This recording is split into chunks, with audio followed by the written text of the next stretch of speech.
I returned from a place of great evil, where suffering fills the streets.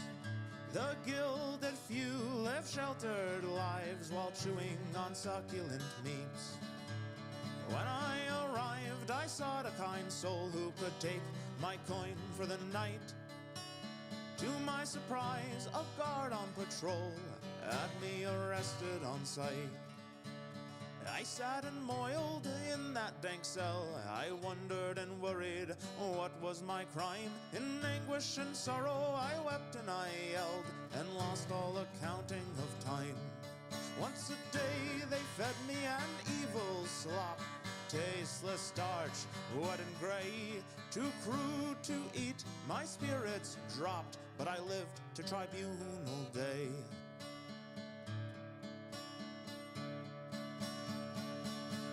I was led into a great chiseled dome. Judges in cloaks eyed my poor robes, said I could not do my business alone. I had to find lodging with someone I know. But I am a traveler, I had to cry. I know no soul who lives in this place. The judge looked up to catch my green eyes and silence my wails with a cast of his face.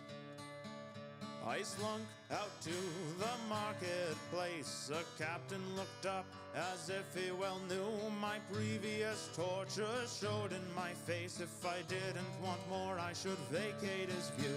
I implored every stranger I saw, but all just ignored my obvious pleas. As curfew approached, I fled those great walls, preferring to sleep in the damp with the fleas. And here I return, half starved and half drowned, but never again will I leave. To avoid all the evils of cities and towns, our right should be followed to show we believe. The old ways are best, this I have learned, so bring out your sickle and robes. Just one sacrifice left and favor is earned, and once more our harvest will grow. And once more our harvest will grow. And once more our harvest will grow.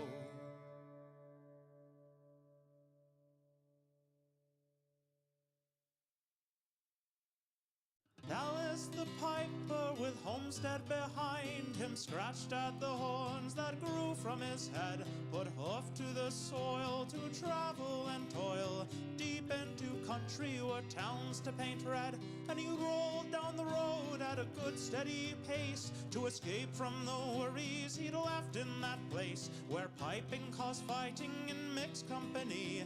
And a sensitive bard, not a hoplite was he, so head to the tavern and strum your cathar. For Alice the piper has come from afar to put each of us properly under the bar. A carouser quite fit to be written in stars. From outside the islands come many strange guests that a king or a lord may need to be set.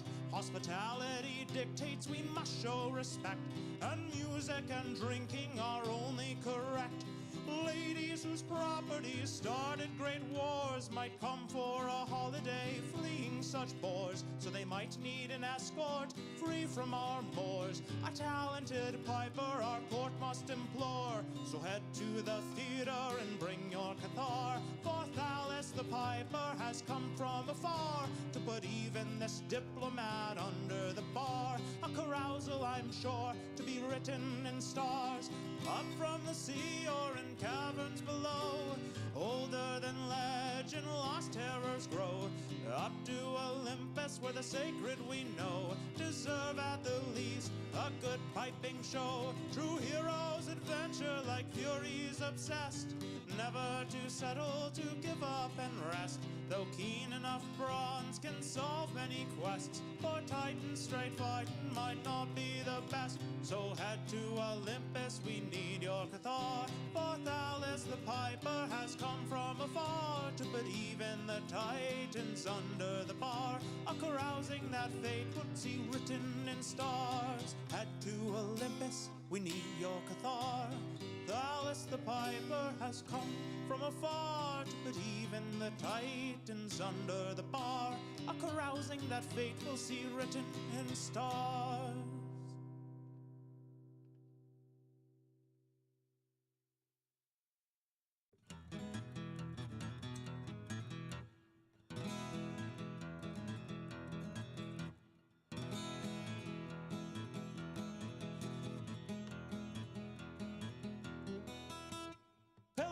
of jade fade beyond sight as we peer in obsidian hall.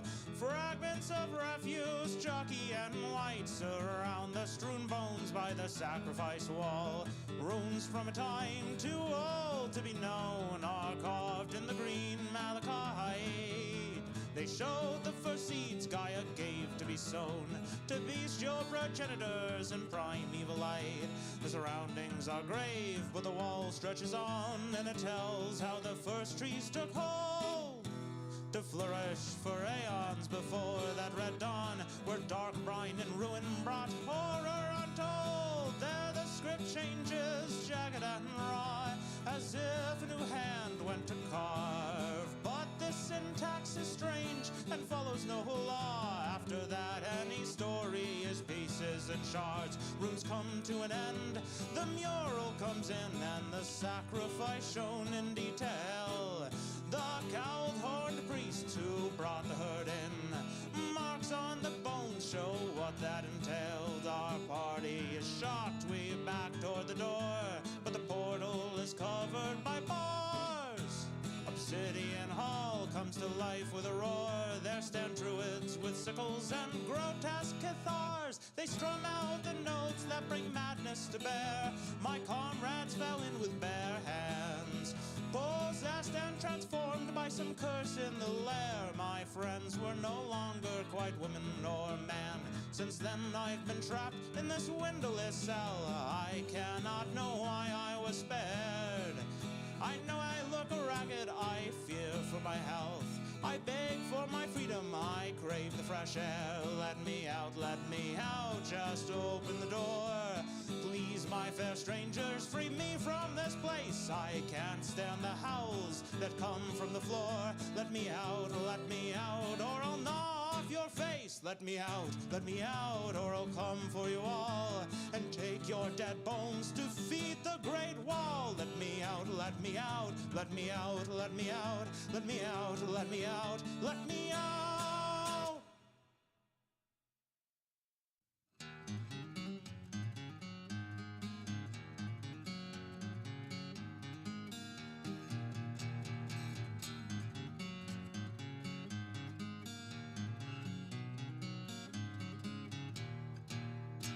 The great skelly beast stood and he faced the waters that burst from the dam.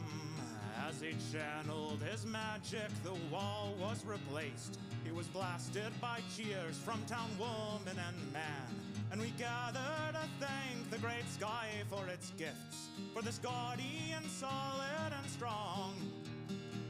Rather than graves for our drowned goats and kids, our warden he rose to protect us from wrong. He roamed far and wide with a party of legend. Many were saved, but his friends had to pay. He put sorrow aside and instead tried to mend. He looked for a village who had need of his ways. Any hole could be plugged with a stout enough cork. Any dike could be mended and smoothed. He'd help mighty and rich or the impoverished short. As he knew he was needed, his ravaged heart soothed. And we gathered to thank the great sky for its gifts, for this gaudy and solid and strong. Rather than graves for our drowned goats and kids, our warden he rose to protect us from wrong. For he came to our village, our backwater ditch, and he saw what great misery we kept. Our bedrock would constantly roil and shift. Because of this curse, we died and we wept. In our land he found holes that couldn't be plugged, and dams that couldn't be fixed. And he knew he was needed. With a great tortile shrug, he settled, and now we can safely exist. And we gather to thank the great sky for its gifts, for this gaudy and solid and strong. Rather than graves for our drowned goats and kids, our warden he rose to protect us from wrong. And we gather to thank the great sky for its gifts, for this guardian solid and strong. Rather than graves for our drowned goats and kids, our warden he rose to protect us from wrong.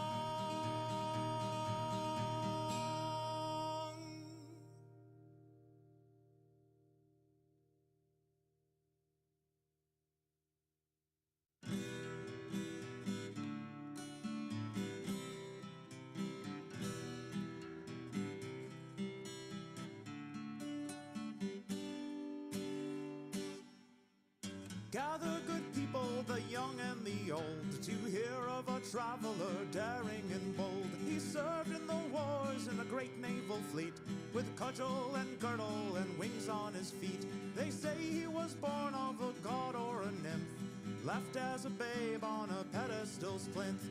Only the blessed had such speed and such skill, and never was seen a boy with more will.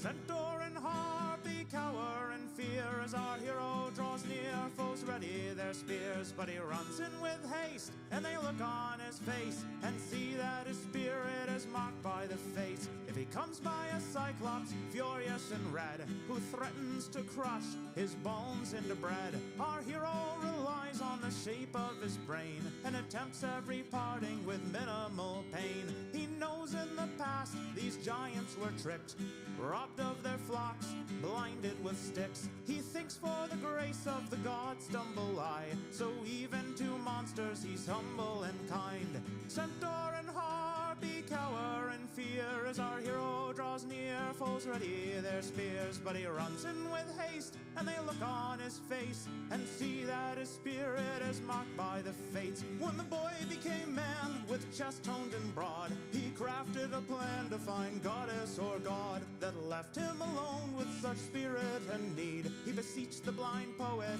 and followed each lead. So he came to the briny caves close to the sea, and saw who had spawned his divine destiny. A 20-limbed kraken with human-like hands. Though he buckled in horror, he'd soon understand. Centaur and harpy cower in fear as our hero draws near. Foes ready their spears, but he runs in with haste, and they look on his face and see that his spirit is marked by the fates. His sire or dame, he wasn't quite sure, pointed him to a shallow pool carved in the floor, and he saw as he peered in that burbling ooze, the truth of his birth was no longer confused, and he knew that he must learn and come back and teach each of his siblings, whether tadpole or leech. And he knew why he feared not what old laws forbid. Things are less fearful when your mother's a squid. Squid.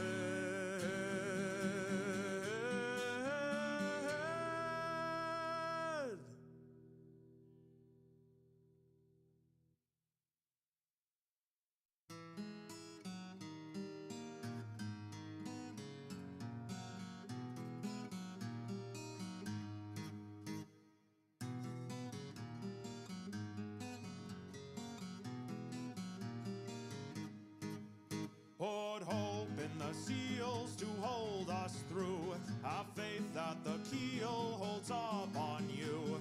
Put oar to the brine, beat the drum double time. This barge is a wreck, but it must make do. It's been barely a week since we left the safe harbor to rescue the sacrifice tied to the rock. Though we killed the sea snake, our sailcloth was raked, and the wind was too mighty to row back to dock. Put hope in the seals to hold us through. Have faith that the keel holds up on you. Put oar to the brine, beat the drum double time. This barge is a wreck, but it must make do. The strain will bring end to the rostrum and rudder if we fail to contend this murderous storm. We've got just one hope in this barrel of rope. Tie pillar to pillar, put shoulder to oar. Put hope in the seals to hold us through. Have faith that the keel holds up on you. Put oar to the brine, beat the the drum double time. This barge is a wreck, but it must make do. Though close, we must pass through the crushing stones that can render our ship into planks. We have to go fast if we want to get past. Pull lookout, we need every rower in rank.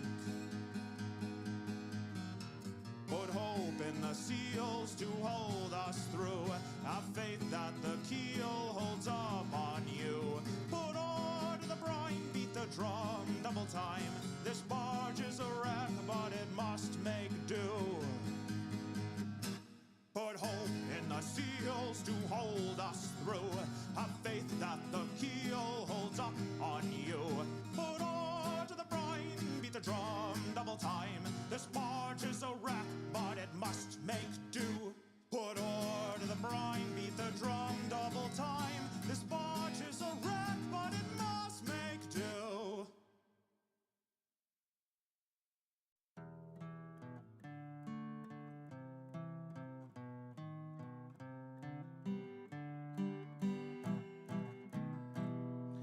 In a city of cowards, a shady man waits. Ladies in powder selling off dates. Sweet fruit for the harvest at excellent rates.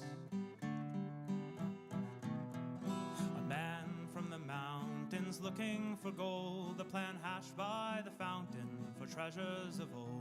Artifacts for the harvest by adventurers bold. Head to the bay where privateers rest, a captain to challenge in combat and best, and a crew that wants more than just gold in a chest. And these men have an excellent plan to ascend the dead hills where the steppe nomads dance, and portend what they will from their drug-induced trance. Protect innocents captured to finish a plan by a sinister man who works so he can talk to gods, never dying but dreaming and scheming and trying to bring dust to the land. Run rugged, give all, there's lives on the line. Roads flooded, give stall, but they strive through the brine. A pursuit to the tower, arriving on time. A road madman stands, dagger in hand, but cannot withstand the mountainous man from the mountains who landed and ended the plans to bring old gods and chaos, turn castles to sand. They returned and commanded the gates to be sealed. Renew the old deals, give the world time to heal. Keep the gates locked and maintain the zeal. For a world still in shock is an excellent meal. For chaos and madness which must be repealed by trial and error and belief in the real.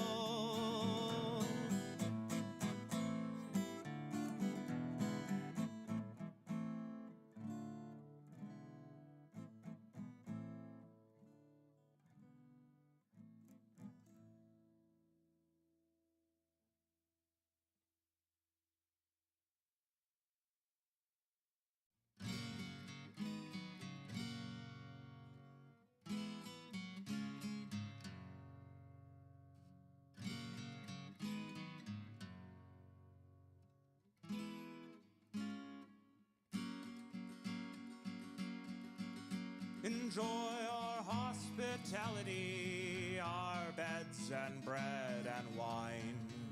To sleep and heal, our warmth to feel and worship our divine. Welcome here, my traveler, through rain or hazing sun. To work or trade our fields or stalls and feast when evening comes. Enjoy our hospitality, our breads and bed and wine. To feel at home, although you roam, is the gift of our divine. The roads are paved and safe to walk, guarded day and night. Scripts are saved to be read or taught, to know is its own delight. Enjoy our hospitality, our wine and breads and beds. Though you may leave, you'll always grieve for the life you could have here instead. Our walls are strong, our laws are fair, and they show us how to live. We all belong in each other's care, with just one life to give. Enjoy our hospitality, our sacramental wine. After one more night in the dead moon's light, you'll be born again divine.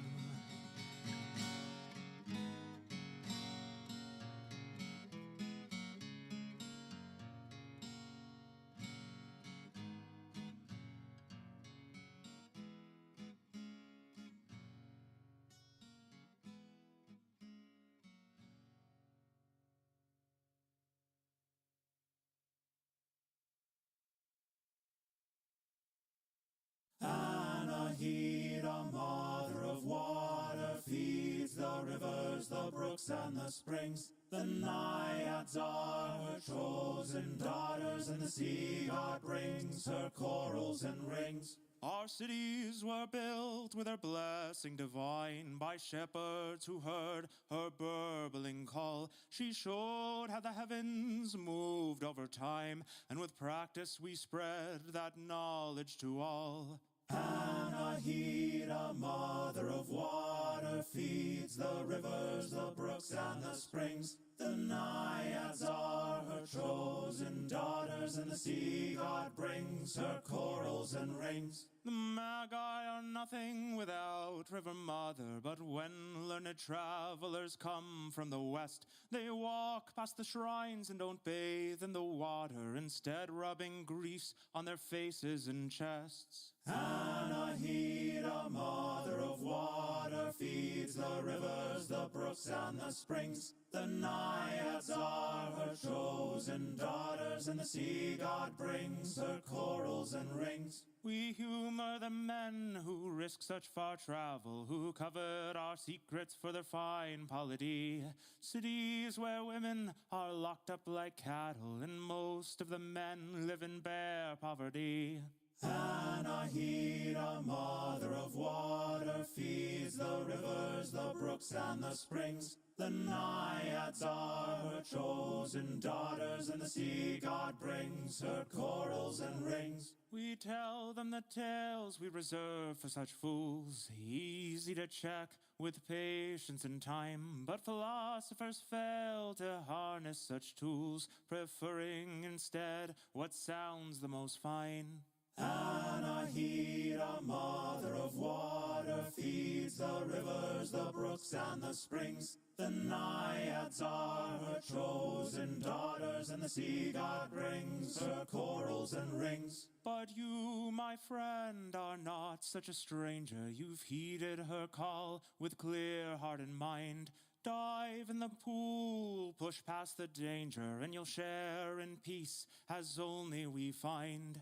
Anahita, mother of water, feeds the rivers, the brooks, and the springs. The naiads are her chosen daughters, and the sea god brings her corals and rings. Anahita, mother of water, feeds the rivers, the brooks, and the springs. The naiads are her chosen daughters, and the sea god brings her corals and rings.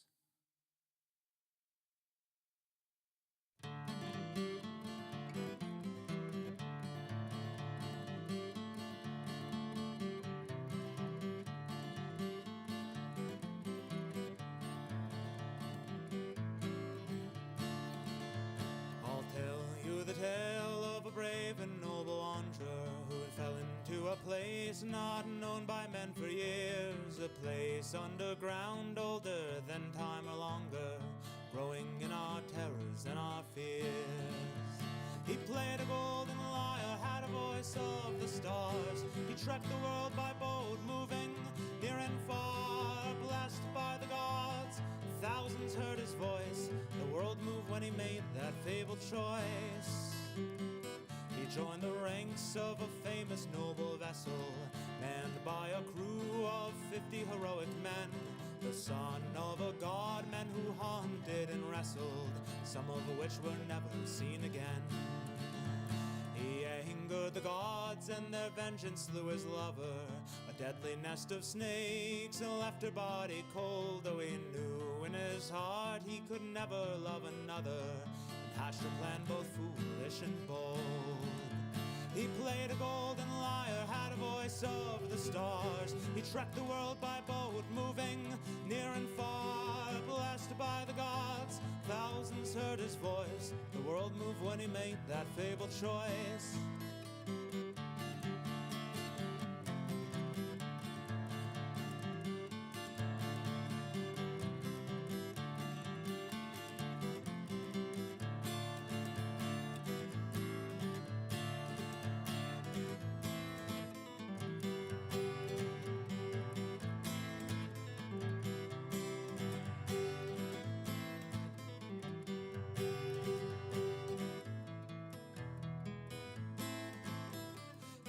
The earth for years, looking for the entrance that would take him to the darkness under the earth, braving deadly perils and a guardian immense to prove to the king and queen his worth. He moved their frozen hearts with his beautiful song. They granted him to leave with his lover and wife if he didn't look behind as he traveled along. They would restore her soul and her life. He played a golden lyre, had a voice of the stars. He trekked the world by boat, moving near and far. Blessed by the gods, thousands heard his voice. The world moved when he made that fabled choice. Alas, curiosity proved to be his downfall. He tried to steal a glance to see if the gods spoke true. She disappeared in seconds with a sorrowed haunting call, just as the earth's green meadows were in view. And so ends the tale of our brave and noble wanderer, who tried and failed to bring his love back to the sun. The only chance to restore his true love he squandered, and in that valley his life was undone.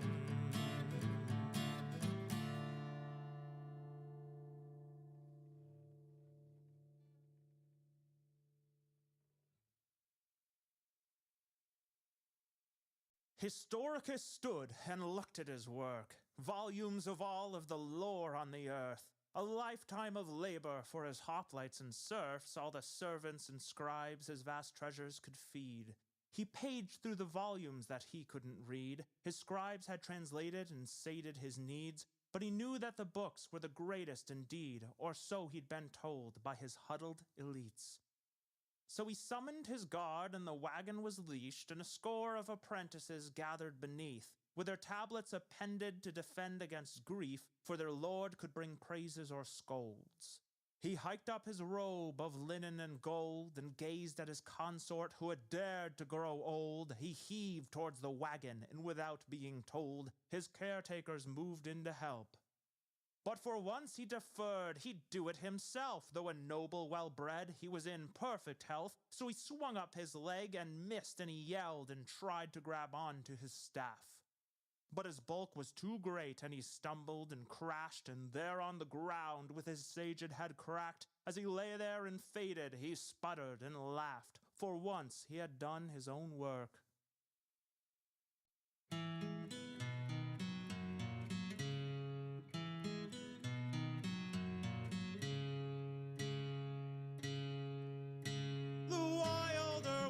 Came down from the hills and camped in the pond that sits mirror still.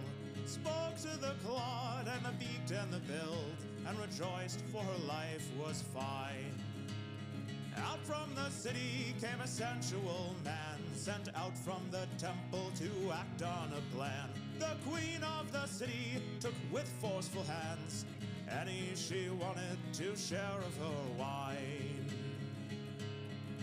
So the harlot he stopped and drank from the pool. His throat clicked and locked to feel the barb cruel. The wilder woman held out to his neck, but he won out her mercy and asked her direct. Lie with me, woman, and put down your spear. Let me take your sorrows and heartbreak and fears. Take of my spirit, take all that you need. My body is here to follow your lead. After 7 and 7 vivid nights that they laid, the wilder woman grew newly afraid. The beasts were now fearful of her touch and her gaze, and she wept at what she had lost. The man saw her tears and softened the pain. He pulled out the beetles and moss from her mane. He spoke of the city and why he had came, and wept at what it had cost.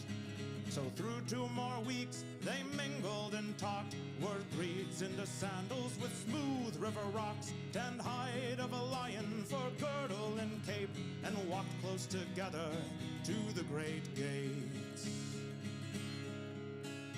Come out, great queen, and fight a true foe. Don't pilfer the husbands of your women folk.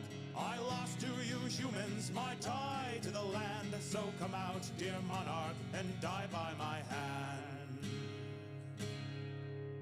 And out came the queen, and a battle they clashed. 10 seasons they grappled and throttled and lashed. While they struggled, the city trained enforcers unmatched. By the time they collapsed, the queen was dethroned.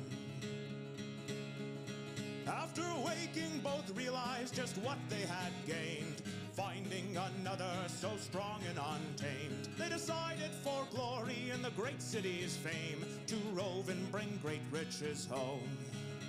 And they went on their journey, now etched in the stars. The harlot was mournful and wandered afar, and though his adventures are less widely known, he would tell of his lover wherever he roamed. She came from the mountain and sang like the birds, a song of such beauty few mortals have heard. Though our cities will grow to height yet unseen, I mourn for the wilderness robbed of its queen.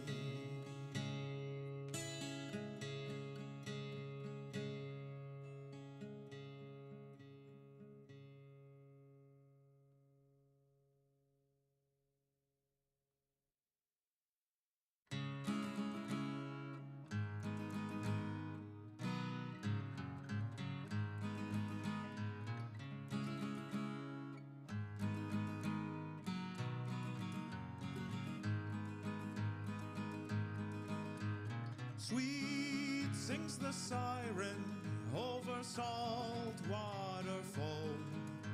The sailors who took me so far from my home are raving and screaming and clawing their ears, trying to block out the song that they hear.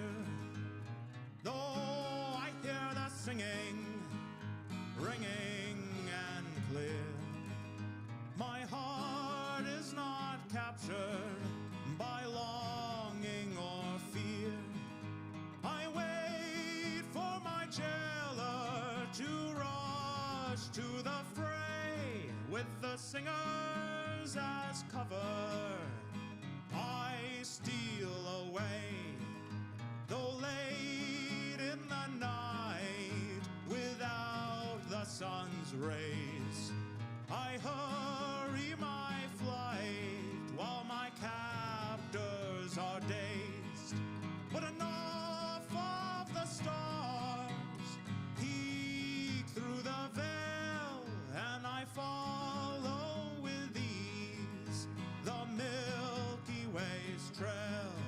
Though I'm born from the stars and I walk on the wind, I still have to hobble through sorrow and sin. Creatures and vagabonds swarm for my light, to keep like a jewel to warm them at night. I watch the Sphinx leave and stare at my palm. Though her fortune held evil, my heart is still calm. After forged nights of riddles and terrible tests, old questions were answered, and air floods my chest. For leagues out to Stygia, the song could be heard. Over mountains and oceans echoed each word. After service and solitude, as treasure or slave, I'd live in no harem, adorn no king's grave. Though I'm born from the stars and I walk on the wind, I still have to hobble through sorrow and sin. Creatures and vagabonds swarm for my light, to keep like a jewel, to warm them at night. Though I'm born from the stars and I walk on the wind, I still have to hobble through sorrow and sin.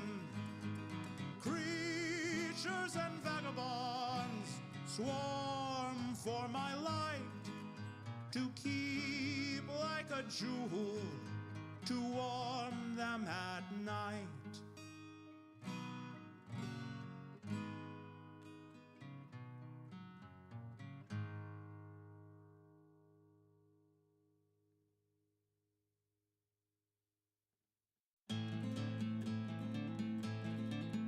By the red pulsing glow and the hammerheads blow, our destiny pulled from the ground.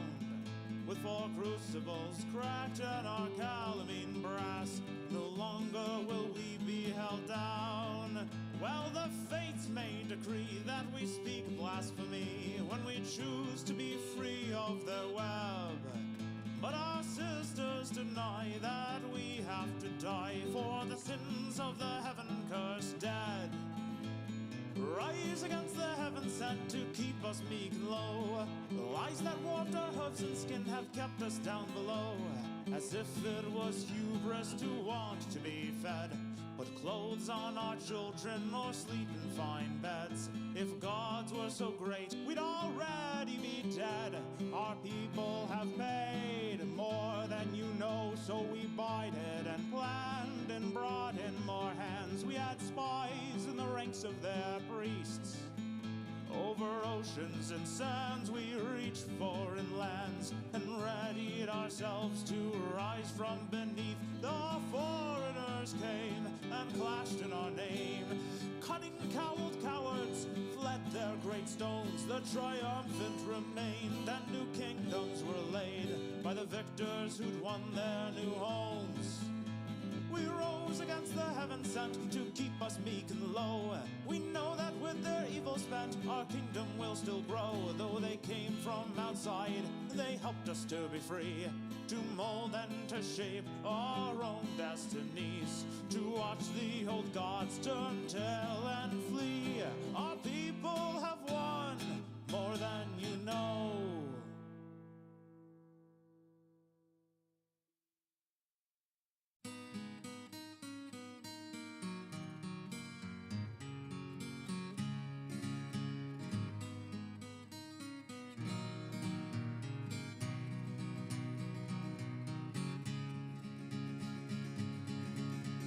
Thundering chariots bound down the track, necks are all craned to leer at the race. A poor urchin girl selling fruit from a sack. A spectator reads, the juice smears his face. Back on the track, a horse's leg breaks. The chariot flips and screams can be heard. The crowd is excited and for the show's sake, the other contestants each race undeterred. Is this why we quarried the stone? To build massive temples to our new divine. The keystones were laid by people alone. No creatures but us built this great chiseled shrine. My my head starts to ache as the ritual starts. I pray to the goddess of wisdom in rhyme. Though words leave my mouth with an ache in my heart, I drone with dull tone each scripted line, though I witnessed ascension and healings. And I've lived enough time to know what we've gained. As my years grow greater, so does the feeling. No goddess of wisdom would sanction these games. Is this why the old theaters fell? Were cooked fire stories so savage and poor, without teaching the past? How can we tell if it's monster or goddess that we supplicate for?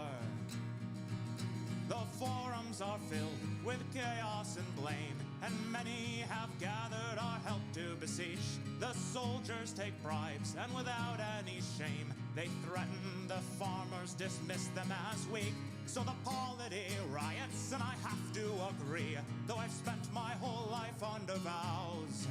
If my goddess exists, she's blind to our needs. Nothing holy or mortal will keep us low now. This is how we'll drive our fate. No out-of-touch gauntlet will again be revered. We'll raise our own people who have proved themselves great, and never again will we bow to our fear.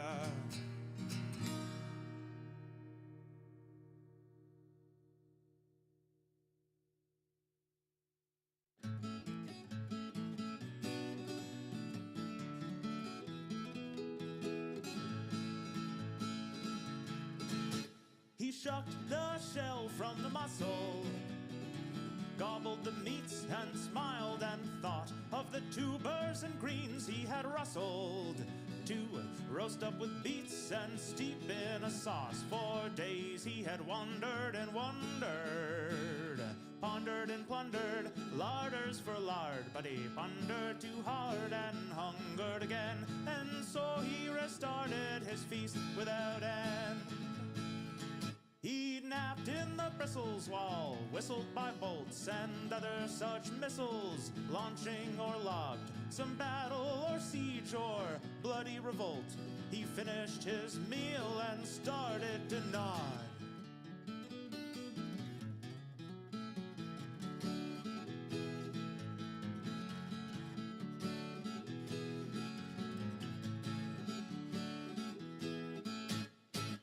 After so brief a nap of hardly a day, he awoke in a red battlefield.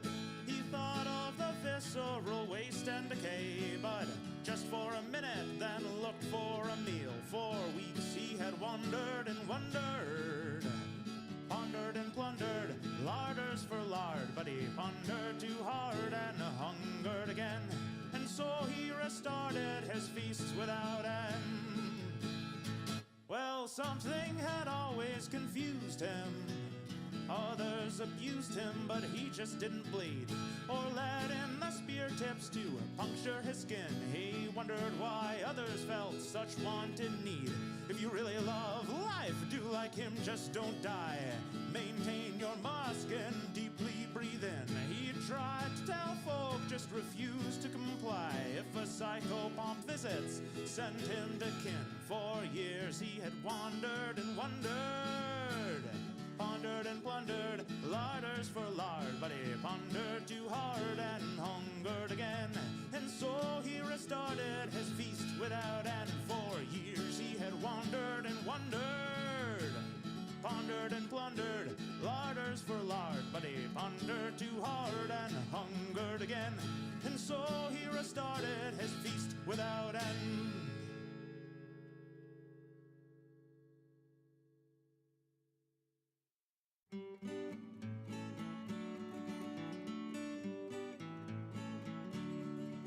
Like a river we flow, and like barley we grow, to reach for the light of the sun. By the burbling brook and the oaths that we took to unite and face shadows as one. When I saw you at first, I took no special heed as you led in the flock from the hills. But when tragedy struck and you rose to our needs, my murmuring heart pushed my faltering will. Like the mountains we stand and like titans we plan to push against dire designs. Amidst blossoms of gold with our futures untold, we merge and mix water and wine. As we raised up our children and guarded the flocks, the tribes of the Iron Man swelled. By truncheon or pike, by arrow or rock, one by one we were pushed towards hell. Like the great winds we howl and we rake like the owl, who terrifies creatures that creep. If we die in our flight, at least we gave fight and refused to go softly to sleep. But the man-creatures ran and we breathed with relief, though steep was the price that we paid. Filly and foal were screaming in grief, 10 score were the gravestones we laid. Like a river we flow and like barley we grow, to reach for the light of the sun. By the burbling brook and the oath that we took, to unite and face shadows as one. Like the mountains we stand and like titans we plan to push against dire designs. Amidst blossoms of gold with our futures untold, we merge and mix water and wine.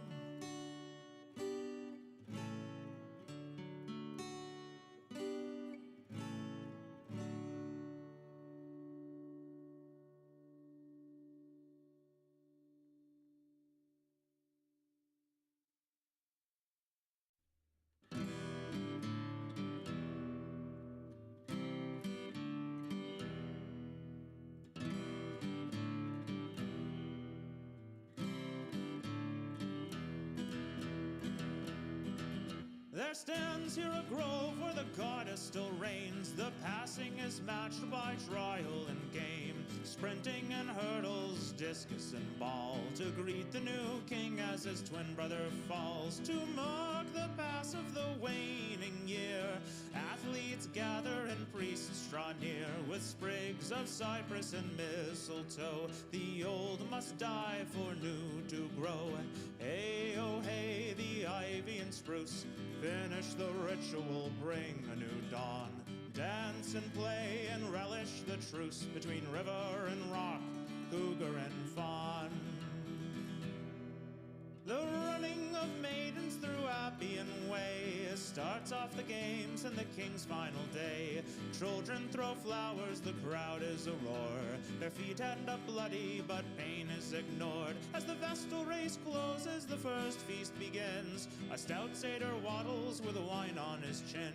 He opens his throat and velvet notes spring, as if the Green Mother herself were to sing. Hey, oh hey, the alder and spruce finish the ritual, bring a new dawn. Dance and play and worship the truce between Titan and Godlings, the wolf and the fawn. As the banquets continue, the grapplers walk in, anointed in oil, clad only in skin, to wrestle and struggle and exhibit their skill, a true test of strength, constitution, and will. Hey, oh hey, pomegranate and spruce, finish the ritual, bring a new dawn. Just today we honor the truce between secrets and wisdom, lion and fawn. Discuses flung from dizzying spins, javelins thud as their heads splinter in. Targets and straw are retrieved for the stage, to build up the flame that will bring a new age. Hey, oh hey, serpent and spruce, finish the ritual, bring a new dawn. Eternity gazes and blesses our truce between power and ignorance, tiger and fawn. Fully prepared and enduring his rights, the waning king sits as they sharpen the knife. He remembers ascension and his long year was grand, as he readies the crescent moon scepter in hand. Hey, oh hey, barley and spruce, though ritual's done, we gaze at the dawn. Eternity kneels, blessing our truce between chaos and order, Venus and fawn. Hey, oh hey, barley and spruce, the ritual's done, we gaze at at the dawn. Eternity kneels, blessing our truce between chaos and order, Venus and Fawn.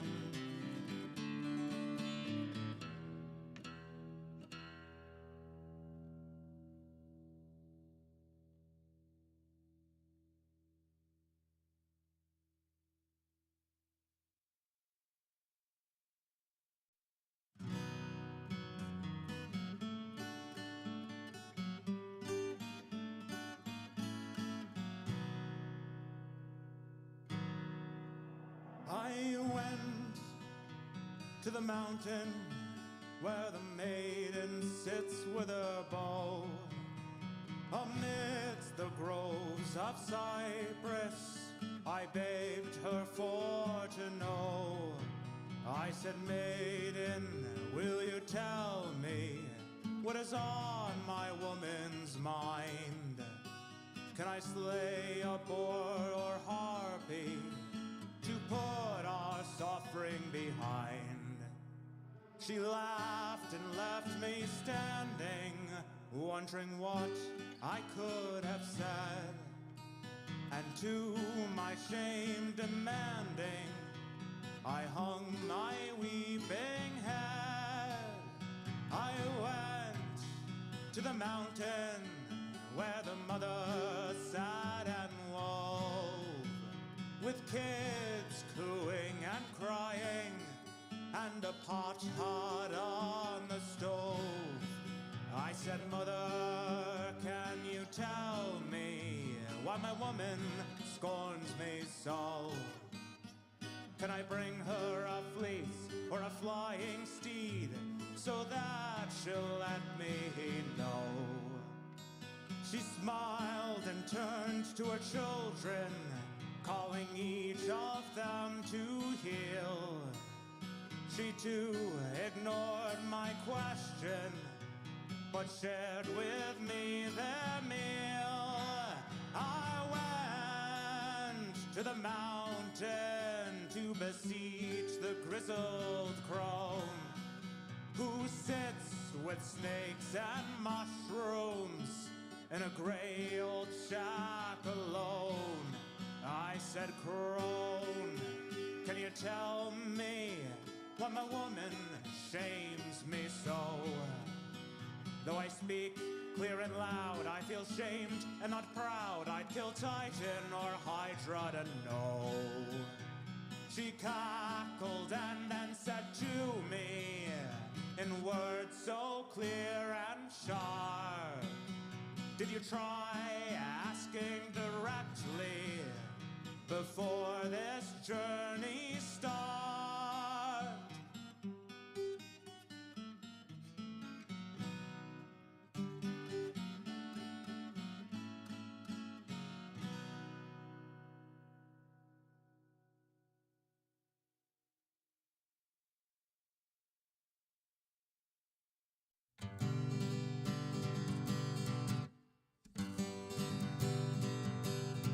Well, the fox went out on a chilly night, prayed to the moon to give him light, for in many a mile to go that night before he reached the town, oh, town, oh, town, oh, many a mile to go that night before he reached the town, oh. He ran till he came to a great big pen, and the ducks and the geese were kept therein. Said, a couple of you are gonna grease my chin before I leave this town, oh, town, oh, town, oh. A couple of you are gonna grease my chin before I leave this town, oh. Then he grabbed the gray goose by the neck, he threw the duck across his back, and he didn't mind the quack, quack, quack, and the legs all dangling down, oh, down, oh, down, oh. He didn't mind the quack, quack, quack, and the legs all dangling down, oh.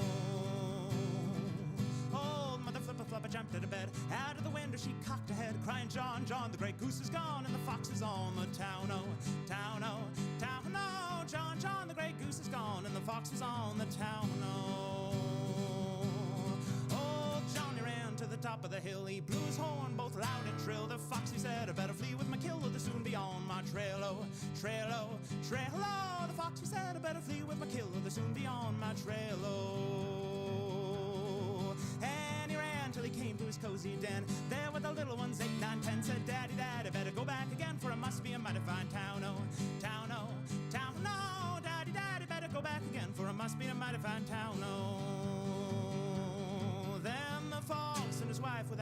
strife. Cut up the goose with a fork and a knife. They never had such a supper in their life, and the little ones chewed on the bones, oh, bones, oh, bones, oh. They never had such a supper in their life, and the little ones chewed on the bones, oh.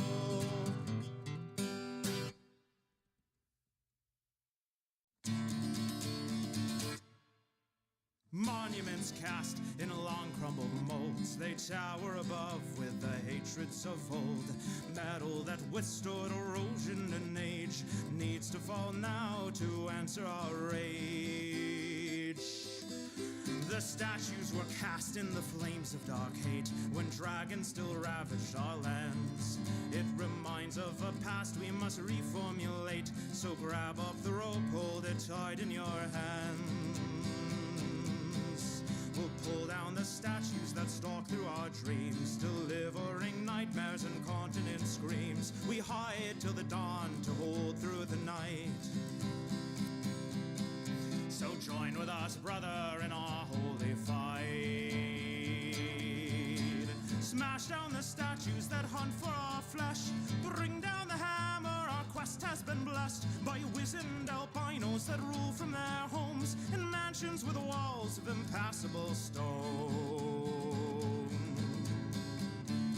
What do we want? Book burnings to answer our yearnings. The past must be cleansed and never forget. Our final regret was none of us ever had any real friends. So move now, my comrades, my partners in crime. Although we are weak, by mobbing we'll find we number enough, we can force them to see what power can come from a master's degree. Smash down the statues that hunt for our flesh. Bring down the hammer, our quest has been blessed by wizened albinos that rule from their homes in mansions with walls of impassable stone. 2468 will have no debate. This matter too dear to come to a vote. To fight for our rights, we come in the night. To sever their heads from their evil bronze throats. Smash down the statues that hunt for our flesh. Bring down the hammer, our quest has been blessed by wizened albinos that rule from their homes in mansions with walls of impassable stone. In mansions with walls of impassable stone.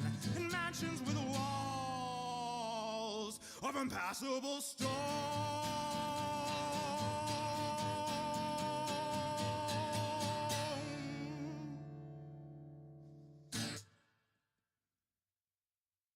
In 1893, Hawaii had a democracy, but we fixed that, overthrew the queen, so we'd have place to grow coffee beans. Join hands with me and sing along the words to our people's imperial song.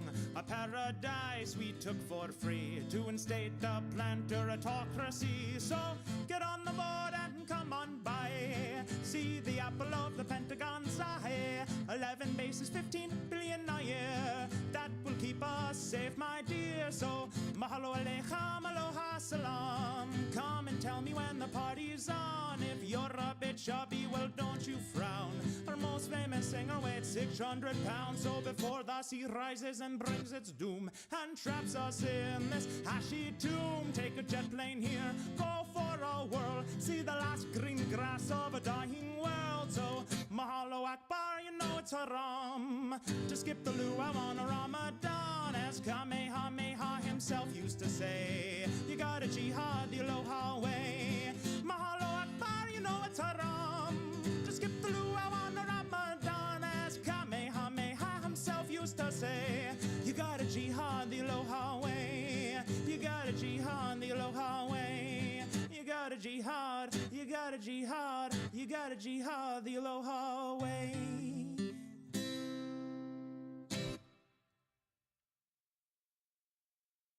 When I was quite young and old songs could be sung, they told us how we used to brave the harsh light. But we had to run to hide from the sun, for our hubris had earned us this pit-dwelling blight. and our leaders were learned in all the old rites. When they gathered to leave, we prayed that they might bring us back news from the world of outside. Untrained and unguided, our folk had to hide. Our minders would smile, heads up with pride, as they put on their blinders, one on each side, to block and to shade them from frightening rays, to bring us back stories to lighten our days.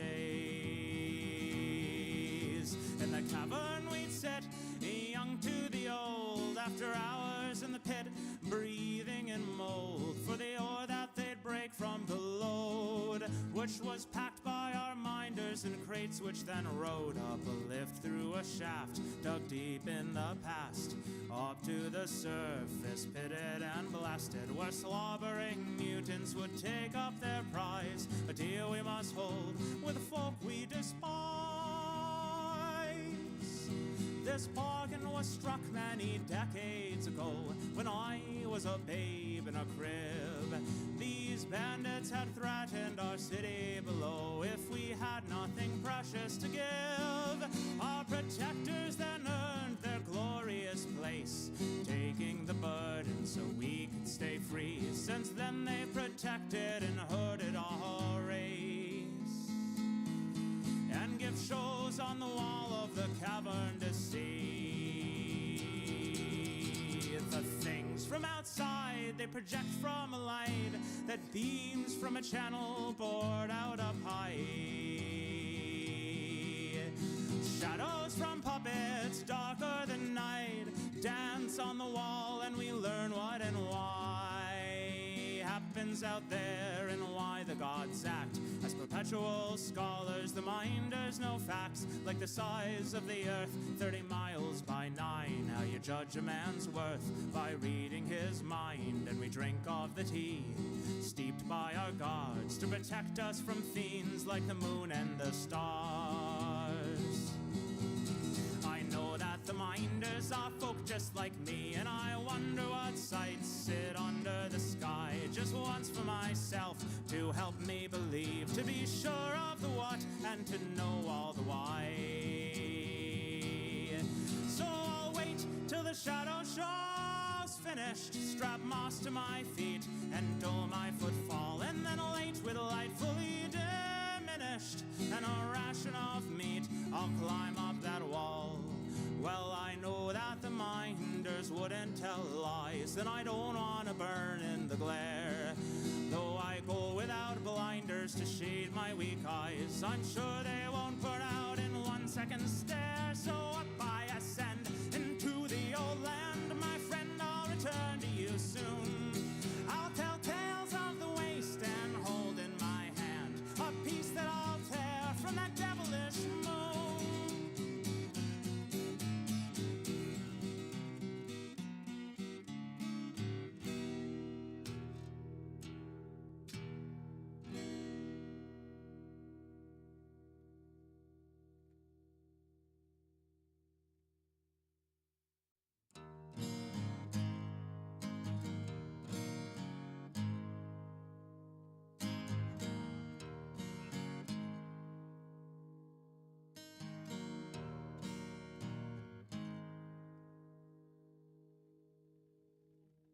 Who is like God, who treads on the sod and pushes the plow like a serf? And how do you know the seeds that you grow as you scratch for a place on this earth? The cards that he grips with a smile on his lips as you ponder your ponderous plays. Games won one by one until evening has come. There's no time, as you heard the man say. And who is like God, who worries and plods but pushes ahead through the dark? Because others need help and he still has his health, and at times life still feels like a lark. You watch his hand stretch halfway down the neck as he strums. Oh, you wonder and hear each note goat meat the next, as pulled from the frets, tied to a heartbeat and played just as clear. And who is like God, who smiles and nods as his friends gather round him and say, you bind us like glue, and we wish that you could come back and talk to us every day. Pupils and peers gather to hear as he speaks to the crowd from his chair. Scruples held dear can conquer our fear.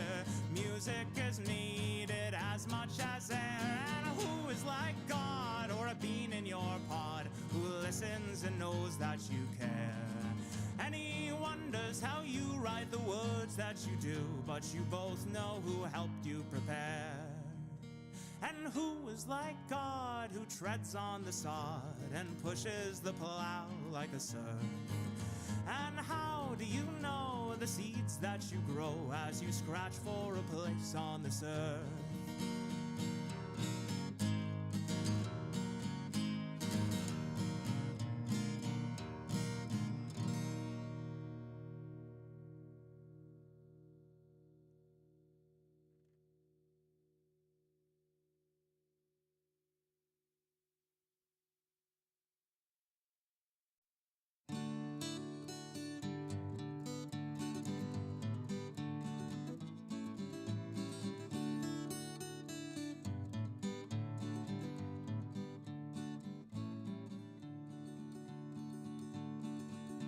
He came from the uplands on a misty day.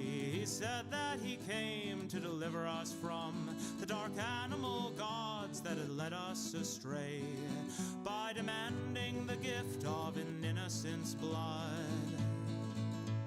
Ride to the south, our just king, and carry your banner proudly. On your return we will sing to greet your triumph loudly. He carried the light and remembered the word, but respected the rule of the rod from up high, until one dark day his faith was disturbed, though given his orders he could not fathom why. The priest of the rod said a town was enthralled by our most evil, craven, and treacherous foe. Though the hero sent missives and attempted to stall, he was ordered to raise the town much to his woe. Though his faith was quite strong, his devotion was true, the hero could not carry his orders through. So he laid down his arms and prayed in retreat, living off nothing but water for weeks, until he emerged to bring truth and hope. And he mounted his horse and rode off to the pole. Ride to the south, our just king, and carry your banner proudly. On your return we will sing to greet your triumph loudly. He rode till he came to the high papal keep, and barged into the rooms of the Pope fast asleep, grabbed rod, frock, and crown, threw them down at his feet, where he shattered their power to cower the weak. He rode back to the uplands on a misty day, having rescued the light from its keepers infirm, to tell folk how to live, or to think, or to pray. A king lives to serve, respect must be earned. Ride to the south, our just king, and carry your banner proudly. On your return we must sing to greet your triumph loudly.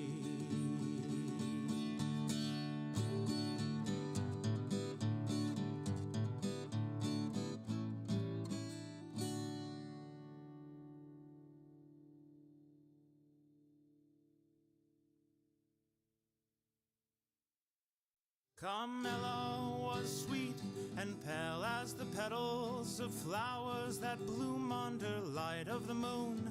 She knew poetry and songs and dances and riddles, but felt cursed with the weight of an impending doom.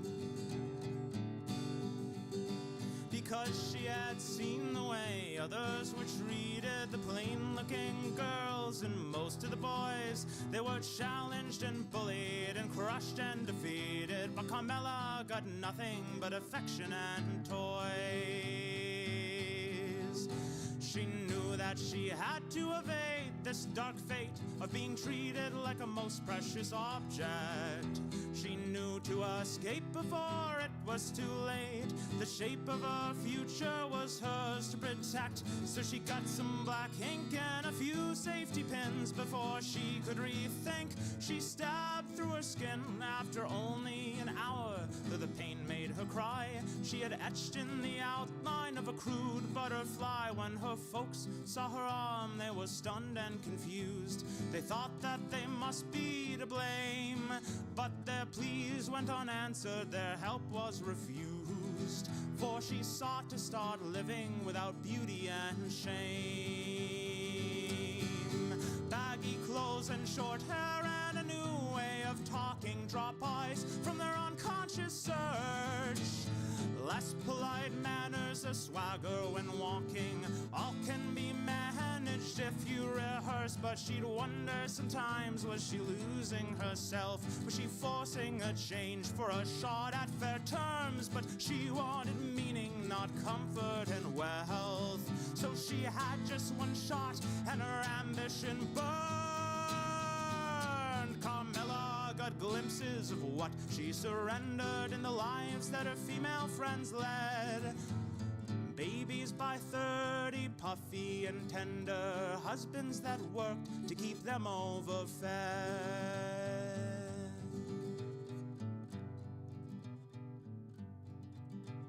The passing of time seemed unkind to her friends. They told her that something had changed. Special patients and treatments had come to an end. Strangers were acting distressingly strange. But Carmela didn't notice too much of a change. Turtlenecked with a stately mustache, her dealings with peers, old and new, stayed the same. If she needed assistance, she just had to ask. As an elder, Carmela would often reflect on a life so impactful and strange. She chose her own terms to accept or reject. A grizzled old witch, not a porcelain dame, because most flowers bloom for just a few days, while rootstocks and thorns make longer stays. So hours spent learning and building our mind can provide for those folk fate or chance leave behind. Carmela never mourned for the life she had led, or felt that her work was a waste. She'd worked to propel her whole people ahead, and focused much less on having the prettiest face.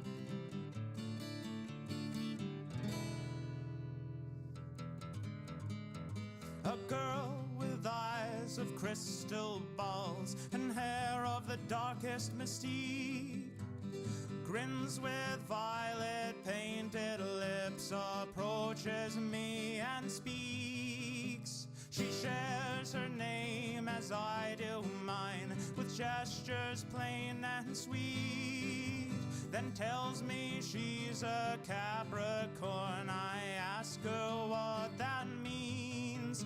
With your birth date and sign, the stars in the skies reveal answers clear as the day. Cosmic creations and sound explanations give reason for how we behave.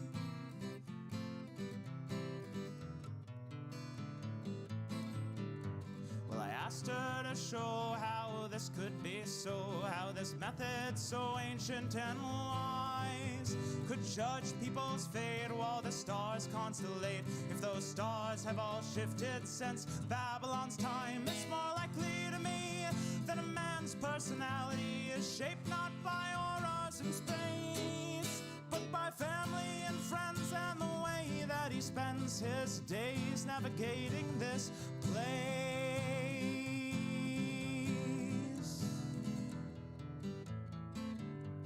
Annoyed with me, the girl concedes that proof is not what she needs. The accuracy of the words that she reads are enough to make her believe. Yet I insist these predictions of character come purposely common and vague. It matters not when you're born with a Libra or Capricorn. The gurus that spew them ensure they'll relate. The meaning derived from each of our lives need not be obscured in such ways.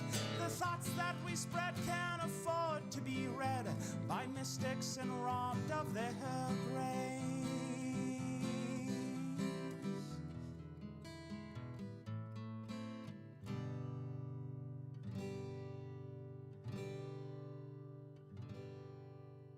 The girl only stared, surprised that I dare to question these feelings she's felt. Yet my sympathy sways as she traipses away, off to go bore someone else.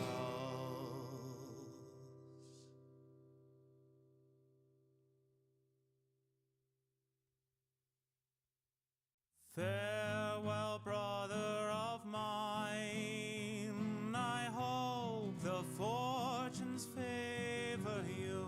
It's all as well, we'll probably do fine, now that the junta has pulled off their coup, and Grandma and Uncle Jose grow more dependent every day. So though it be swell to flee our poor hell, I've got people to feed while you run away.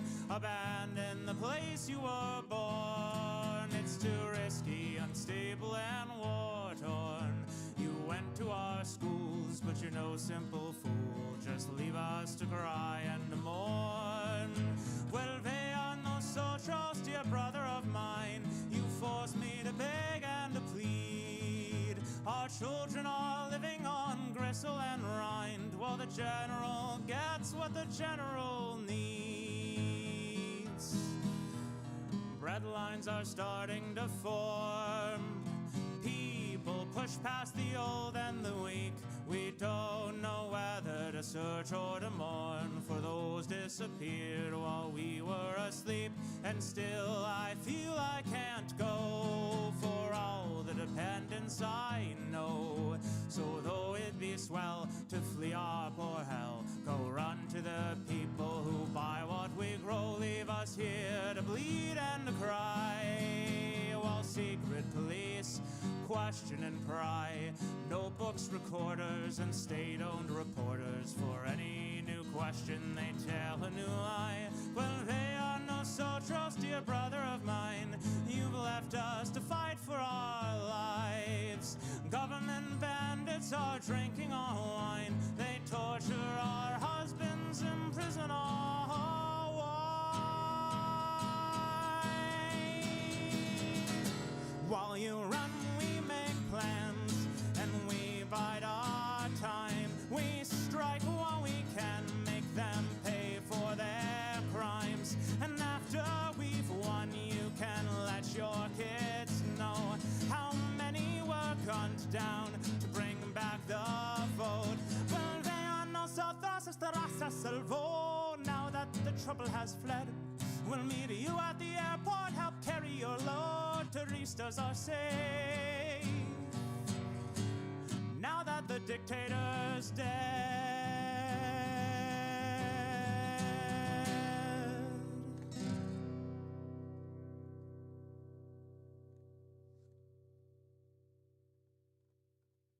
I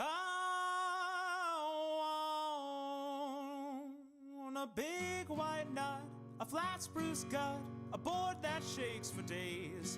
I want a quick, fast drum to get me some with my wild old cowboy ways. I want a thick old strap and a gunny sack to bring my guitar along. I want a big old girl to roll my world and watch me write my songs. And I'll be strumming and coming all over this town, and you'll be stricken by my picking when I finally come around. There ain't no thing like the wild twang that'll pull me to my feet, and a big barn dance and a hay romance in that hazy summer heat. Once you be what you wanna be and have done the same with seed, all the cocks and hens come home to brood and roost eventually. Remember how I strummed and I flubbed up notes and chords, and we'll fucking shit and grin and spit, cause it sure beats being bored. I'm a big man child with a stupid smile, and I can't dress worth a damn. Like the crop of a kosher farmer, I am what I am. But I seldom think while I swill my drink that it is too much a shame, because I see who's been leading me, and they're about just the same. And I'll be fretting and wetting all over this town, and I'll be too dumb to notice if I end up in the pound. I was born to drink until my eyes close one final time, and if I do it in front of you, at least I fucking rhyme. The boy with the crooked nose put down his book and rose, walked loudly to greet with no shoes on his feet the old man who swept out the streets. After scarcely a mile, the boy had to smile when he saw the old fool sat on a stool, lecturing ethics to birds on the street. Harsh edicts would greet any fowl who'd meet his off-balance stare for more than a bead. After he'd heard enough shaming of birds, the crooked-nosed boy came to the old man to ask of old legends or gossip he'd heard, and they spoke like conspirators sharing a plan. With an uneven grin, the man started to spin a retelling of heroes who traveled by ship. But the boy made a face, so the tales were replaced with accounts of how tyrants had tightened their grip on the city they lived in and expected to die. The boy wanted more, he had to know why. With patience explaining each pertinent fact, the elder reclined and made a soft moan, and Habit, his hand grasped the spot on his back. He said, souls may not end, but this body is on loan. And they'd walk past old forums that now were just fields, where laws were once drafted and cases appealed, and each held a share of law's creation and care to ensure to all people the rules appeared fair. When the boy was much younger, he'd often maintain the tyrant should quickly meet ruin and pain. But the elder man balked, said it's not your place until you have grown and the crowd knows your face. You must build and achieve, show what can be done. True trust can't be bought, it has to be won. Since then the boy listened more than he asked, and would help the old man as he struggled at tasks. The boy would rise early and take the man's sweep to finish the job while his friend was asleep. The old man awaken at the cock's cry and see his work finished, tears in his eyes. Well, we know of what happened to the crooked-nosed boy, who eventually rose in triumph and joy, but in sadness as well, though his city restored. For the boy could take walks with his mentor no more.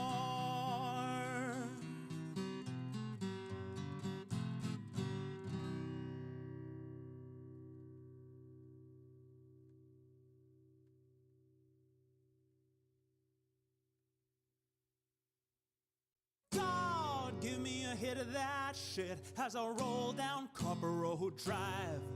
Thank God I got me a lick of that spit, or I might have just rolled up and died. I was born alone down in a Georgia town with a spittoon in my hand. town. And I know deep down it's a world of clowns, so I pick tunes with my band. And goddamn freedom flows through the trees like a sweet babe's Georgia smile. And I hear the little fiddle on the whistling breeze saying country folk can survive.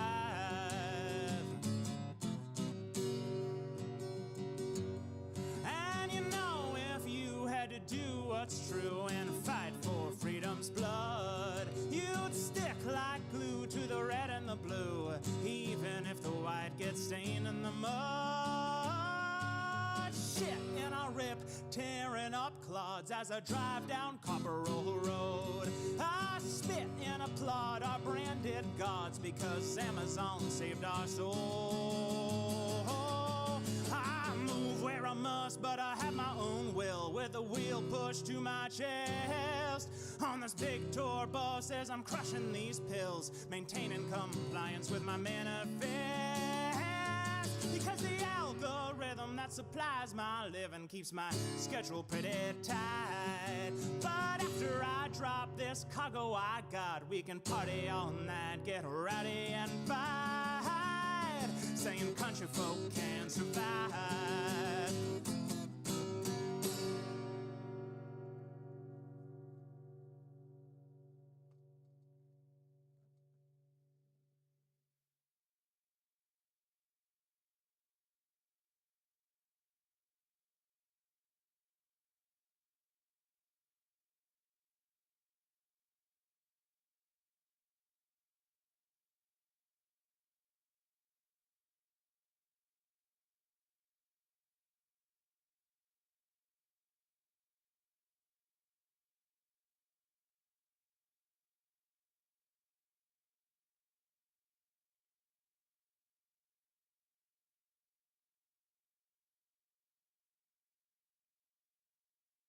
This tale is the strangest I've heard in my life, of the stampeding snapper and his necritor wife.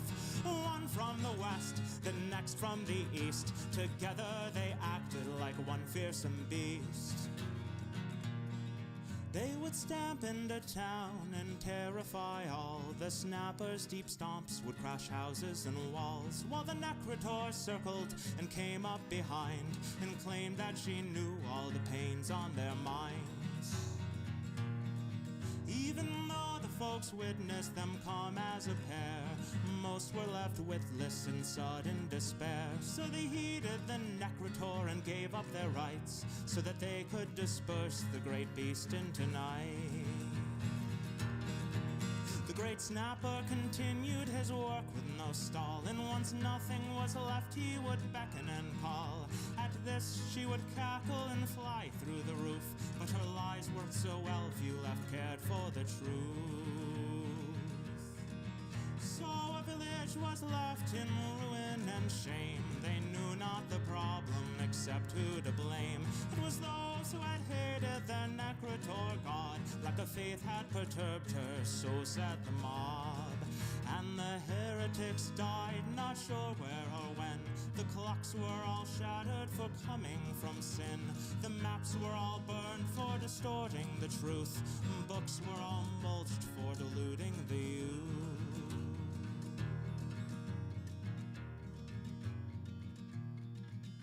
And thus was my story, heartbreaking and strange. A land born in glory, now deeply deranged. If you go to that bad land so sprawling and vast, you'll find none who remember their civilized past.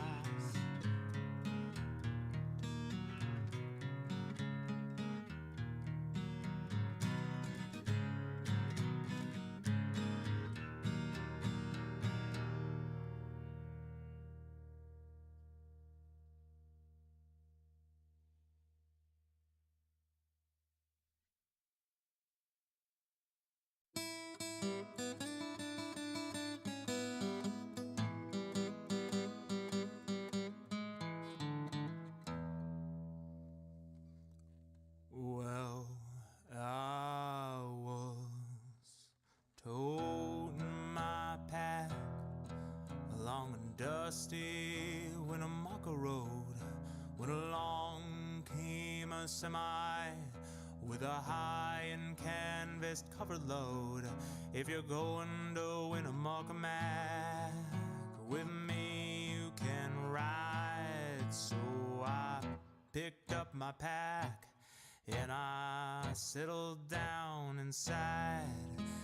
He asked me if I'd seen a road with so much dust and sand, and I said, listen, bud, I've traveled every road in this here land. I've been everywhere, man. I've been everywhere, man. I crossed the deserts bare, man, and I breathe the mountain air, man. Of travel, I've had my share, man. I've been everywhere. I've been to Reno, Chicago, Fargo, Minnesota, Buffalo, Toronto, Winslow, Sarasota, Wichita, Tulsa, Ottawa, Oklahoma, Tampa, Panama, Ottawa, La Paloma, Bangor, Baltimore, Salvador, Amarillo, Tocopilla, Barranquilla, Ambadilla, I'm a killer. I've been everywhere, man. I've been everywhere, man. I crossed the deserts bare, man, and I breathed that mountain air, man. Of travel, I've had my share, man. I've been everywhere. I've been to Boston, Charleston, Dayton, Louisiana, Washington, Houston, Kingston, Texarkana, Monterey, Faraday, Santa Fe, Tallapooza, Glen Rock, Black Rock, Little Rock, Oswego, Tennessee, to Hennessy, Chicopee, Spirit Lake, Grand Lake, Devil's Lake, Crater Lake, for peace sake. I've been everywhere, man. I've been everywhere, man. I crossed the deserts bare, man, and I breathed that mountain air, man. Of travel, I've had my share, man. I've been everywhere. I've been to Louisville, Nashville, Knoxville, Umpapika, Sheffield, Jacksonville, Waterville, Costa Rica, Pittsfield, Bakersfield, Springfield, Shreveport, Hackensack, Cadillac, Fond du Lac, Davenport, Idaho, Jellicoe, Argentina, Diamantina, Pasadena, Catalina. See what I mean? I've been everywhere, man. I've been everywhere, man. I crossed the deserts bare, man, and I breathed that mountain air, man. Of travel, I've had my share, man. I've been everywhere. I've been to Pittsburgh, Parkersburg, Ravensburg, Colorado, Ellensburg, Rexburg, Vicksburg, El Dorado, Larimore, Hatmore, Haverstraw, Chattanooga, Chaska, Nebraska, Alaska, Opa, Baraboo, Waterloo, Kalamazoo, Kansas City, Sioux City, Cedar City, Dodge City. What a pity. I've been everywhere, man. I've been everywhere, man. I crossed the deserts bare, man, and I breathed that mountain air, man. Of travel, I've had my share, man. I've been everywhere.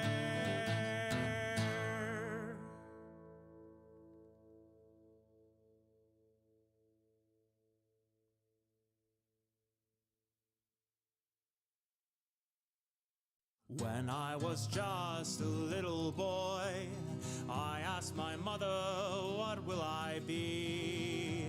Will I be handsome? Will I be rich? Here's what she said to me. Que sera, sera.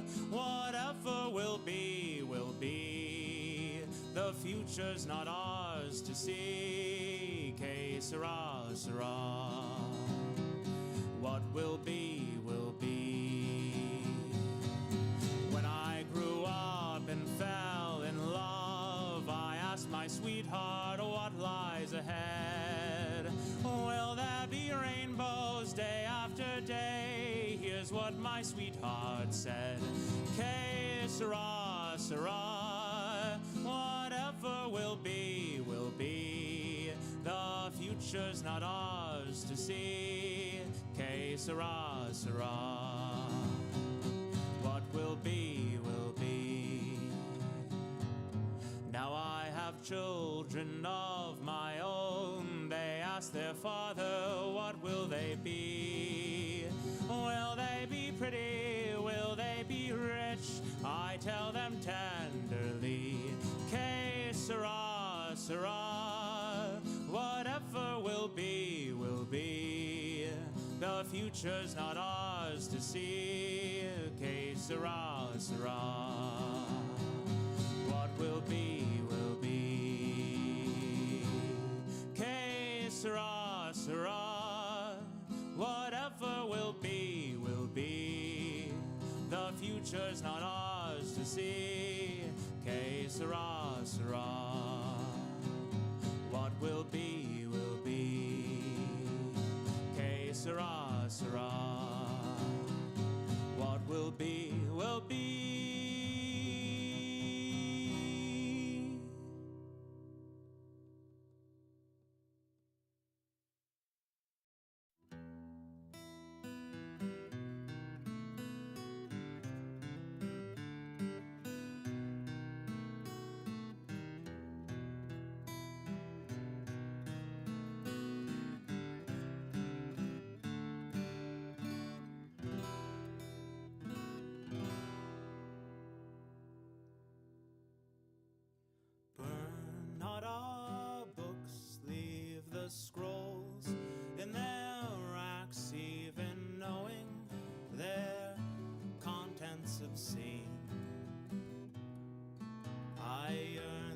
that you look and control your attacks, heaving glowing coals on people's hard work and dreams. Listen, please, people, to the words that I sing before you return to your homes for the evening. And please, just desires to keep happy and fed, but leave prophets and liars so they still can be read. And please put out these fires, let's go home to our beds, and we'll worry about more pressing evils instead.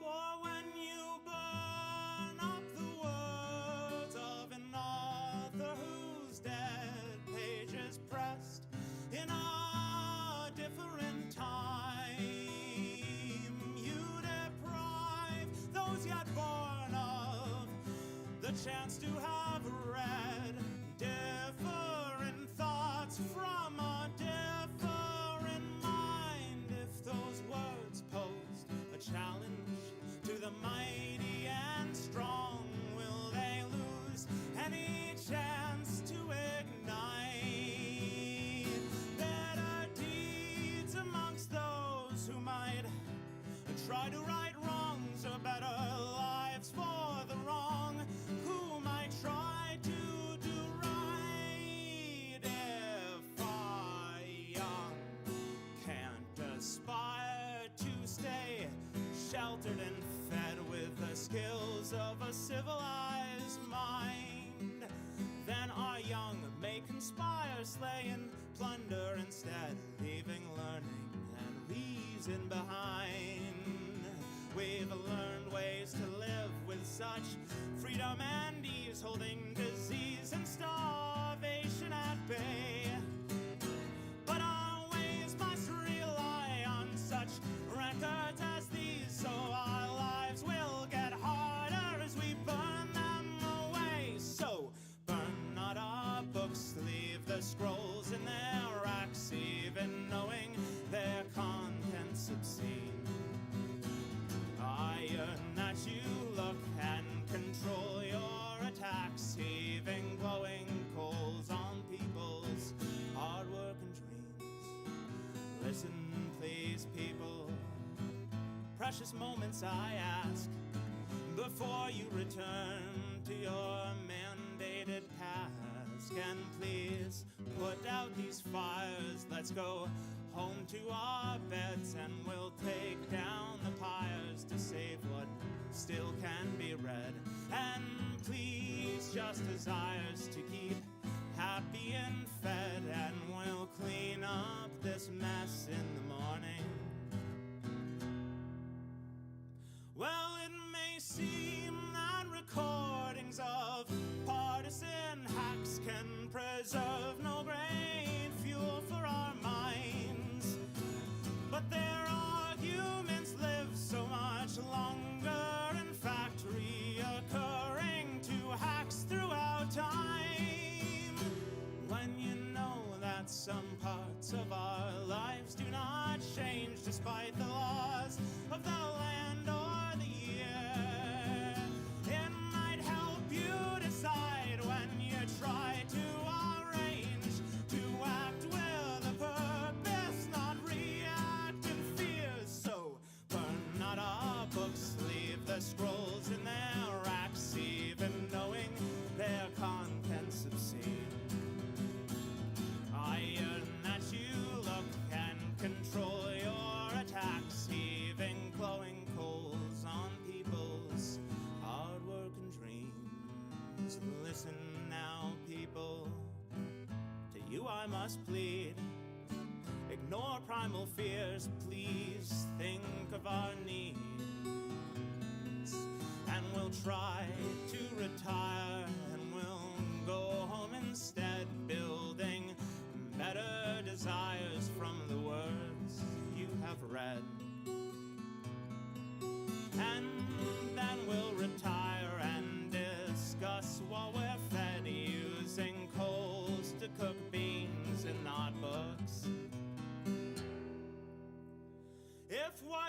hate are the words that are scratched by the reed, then you still have an option of peace.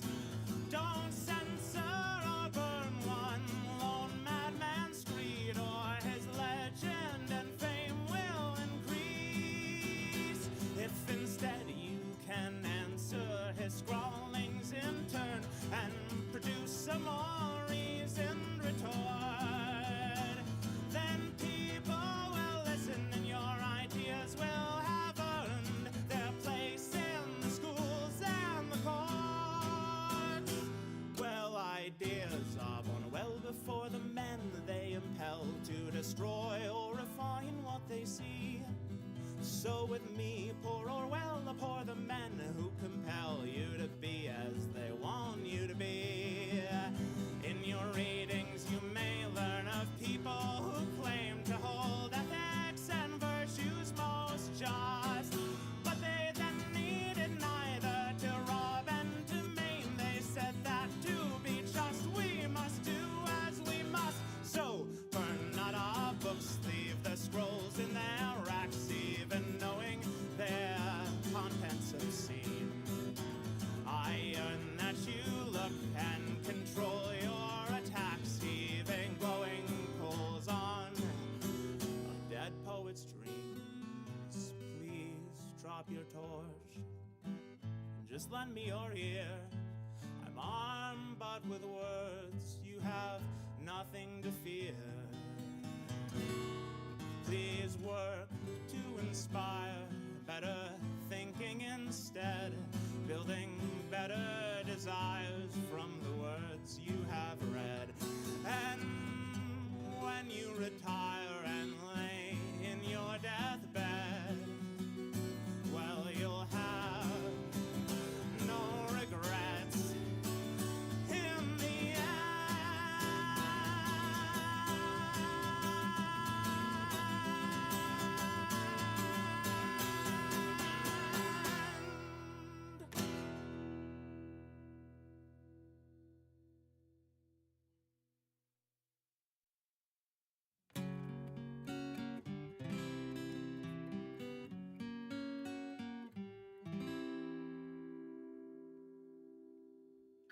When he was a toddling lad, he thought a cactus a toy. When he reached out and grabbed in his hand, it was stabbed, dread terror replacing his joy. But he done of his own free will, he chose of his own free will. When he was tall as a suckling goat, around the cook fire he ran. When his foot twisted down and he fell to the ground, and he burned up and mangled his hand. But he ran of his own free will, he chose of his own free will. Scarce had the feeling returned to his fingers, though mighty a scar did remain. A smooth man sold him balm that would soothe and would calm, but instead caused more damage and pain. But he bought of his own free will, he chose of his own free will. His parents were through with this burdensome boy and sent him to work on a farm, to haul chaff and split logs and feed orange rinds to hogs and keep himself distant from harm. While other boys learned how to add or to spell, the boy toiled and labored all day, learning nothing of books or how wider worlds look. Folks shook their heads and did say he stayed dumb of his own free will. He's dumb of his own free will. When the boy was of age, the farm sent him away to work at a shop for a trade. But no foreman would have an illiterate scab except a strange man with a spade. He went of his own free will, he chose of his own free will.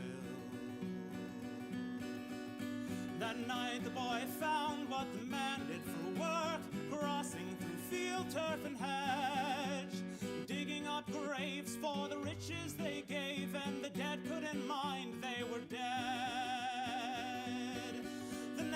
night things went wrong for the boy and the man. Sneaking in through the churchyard, townsmen lay in wait just beyond the back gate and set on them both and quite hard. They stole of their own free will. They were thieves of their own free will.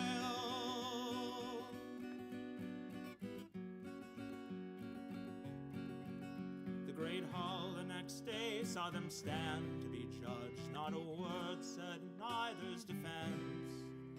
When the judge stood and cried, evil men all must die for such crimes, death is your recompense.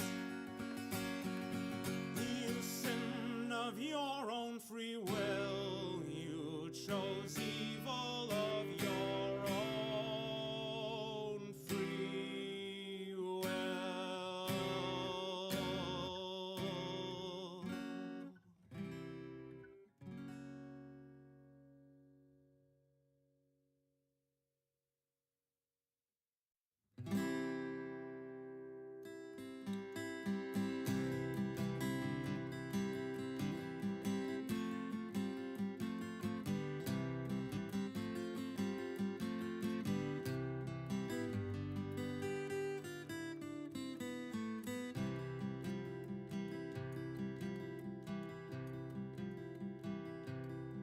Well, I'm a rural boy, determined to win some cash from all and pawn you and free us from this hellish life of 12-hour shifts and overnights. These young boys that I'm walking with have no experience, they've got no grit. There's nothing keeping them ahead of me. It's a long, long walk, and it'll be a long time till we meet again. And until then, just remember what I said. It's a long, long walk, and it'll be the longer without you. And remember that I think of you every hour of every day.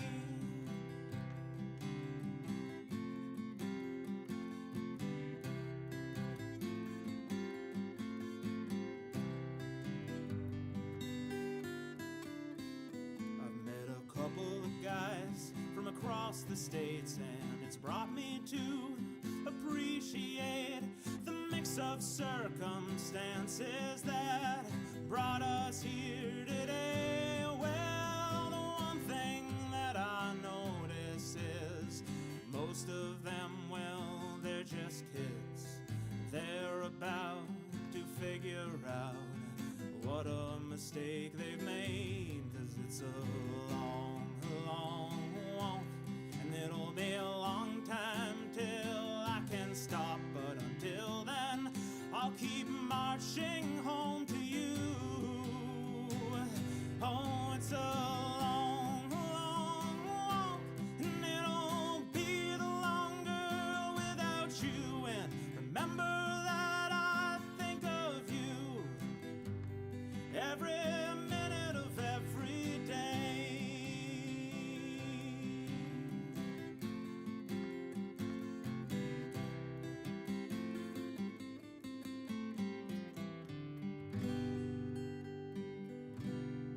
Well, I've heard old Pa talk death before when he was burning out traitors in the Major's War.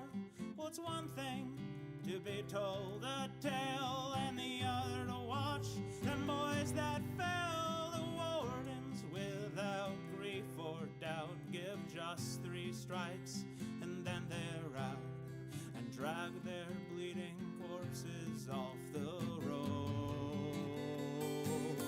It's a long, long walk, and it's getting hard, but I'm still on the way. I'm a man who means the things I say. I'm coming home to you, and it's a long, long walk, and it'll be the longer without you. And remember that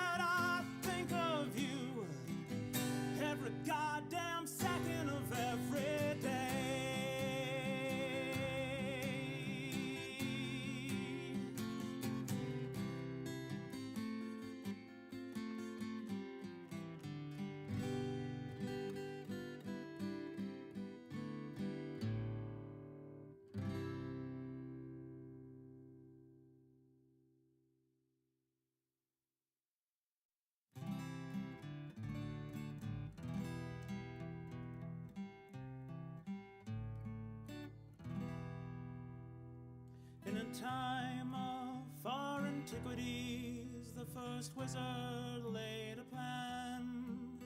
A game of creativity soon spread throughout the land, of noble knights and hoary shades, of goblin spells and rings, wars to fight for glory made as far as one could think.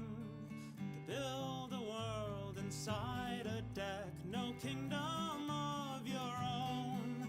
To meet with others you respect, a safer place than home. But this game had many moving parts that had to be maintained, and the caretakers with greedy hearts dreamt of riches to be gained.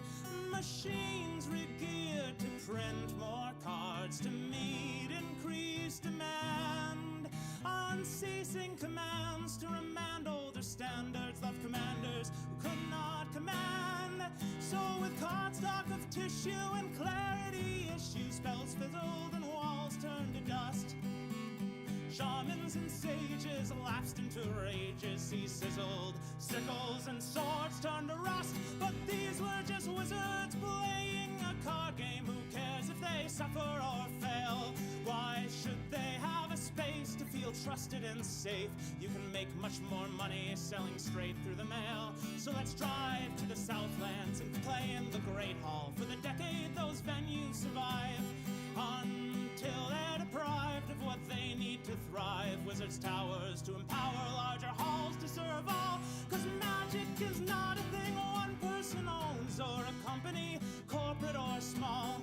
The first wizard denied a crown or a throne. He must know what he did for the better of all. So please, when you work on your quarterly plans, plotting your growth across time, more than just customers, more than just fans.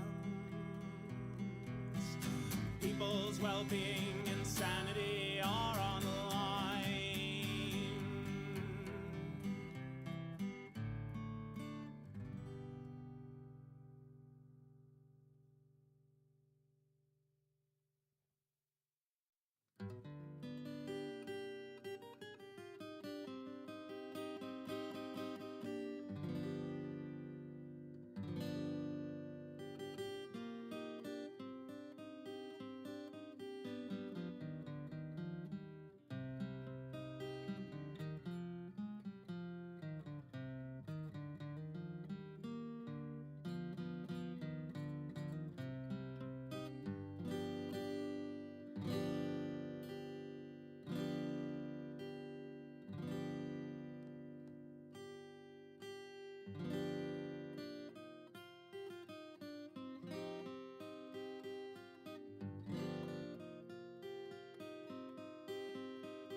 like to pontificate and love to tell me that the moon's a false projection and the world is really flat.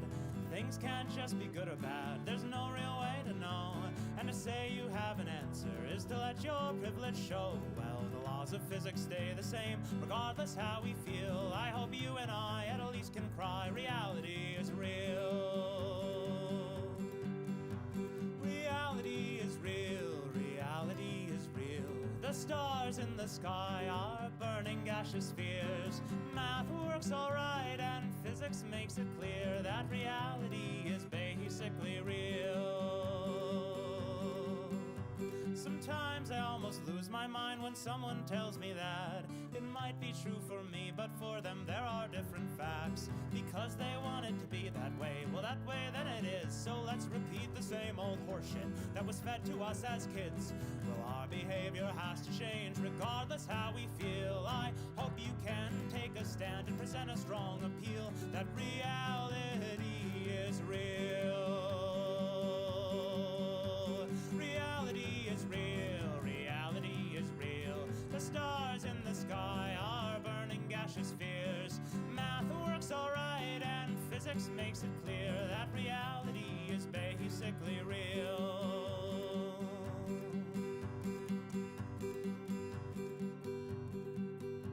The world's a complex place, there's many questions left to ask. How God or Krishna made us and for what spiritual task? How can we know what came before if none of us were there? We must trust revealed knowledge from a God who truly cares enough to lead our lives with threats of hell inside our heads. Well, I hope that you've dodged that trap and come to see instead that reality is real. Reality is real, reality is real. The stars in the sky are burning gaseous spheres. Math works alright and physics makes it clear that reality is practically real. Perhaps you've come across folks who think you can read the stars, or learn about the future with the shuffling of cards, or speak to ancient life forms in amethyst or jade, or let spinal sublimation cure the problems that you've made for your body by not harnessing the boundless flow of ki. Well, I must insist you prove all this before giving up my plea. The reality is real. Reality is real.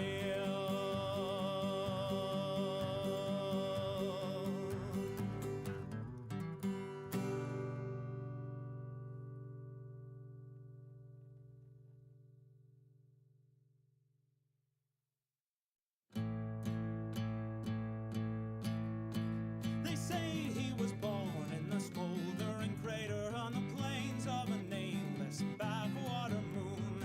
Raised in the wild, but soon gang pressed by slavers to be bathed in a plan to cause innocence doom. But the child was cunning and resented the scheme, and prayed to the cosmos who spoke in his dreams, told him how to be free and cause his captors doom by breaking the airlocks in each of their rooms. And he hid in the bridge while they decompressed, and left with the travelers that he'd freed from duress. And he soared between comets and planetoids, hurtling through the vacuum of space. He united world governments no matter how paranoid,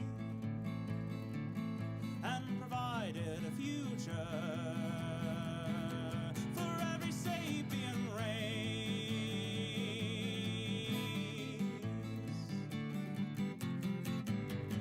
Thousands of star systems freed by his deeds. By the time he was only 15, he listened to people and cared for their needs, if they were fleshy like him or sentient steam. But every new alien, no matter how odd, held this belief despite creed or God. Time was moving too fast with still too much to do. If things kept drifting apart, well then it had to be argued. Space would expand until things went cold. Any option to stop it would be desperate and bold. And he soared between comets and planetoids, hurtling through the vacuum of space. space. He united world governments, no matter how paranoid, and provided a future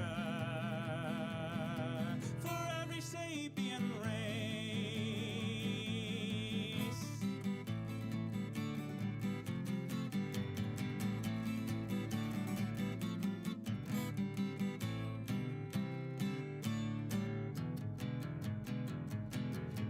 So the hero recalled his new friends and old allies in order galactic like never before. Planets and space stations all to be utilized to master reality, stop death at the door. We build the machine the size of a star. All scientists gather, no journey too far. The tests are complete and we await the machine to bring us oblivion or our eternal dreams. And the hero that gave us the dream and the choice and risk, we accepted all with one voice. And he soared between comets and planetoids, hurtling through the vacuum of space. He united world governments, no matter how paranoid, and provided a future for every sapient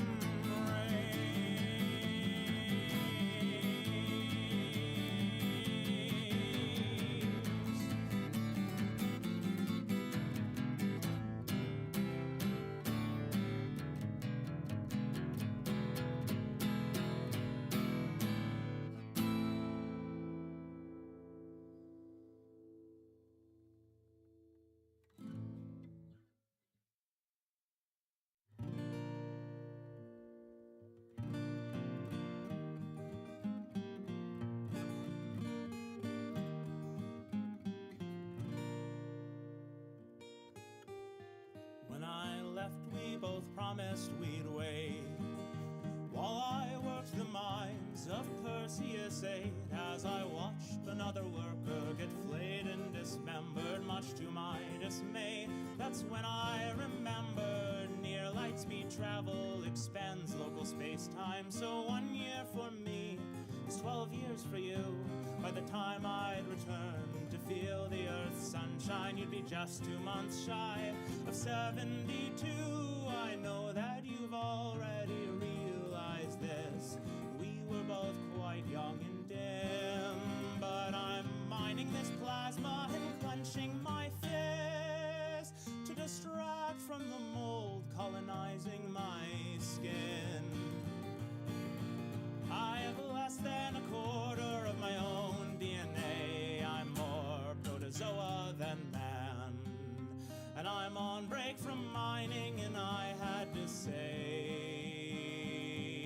I have to assume this is going according to plan.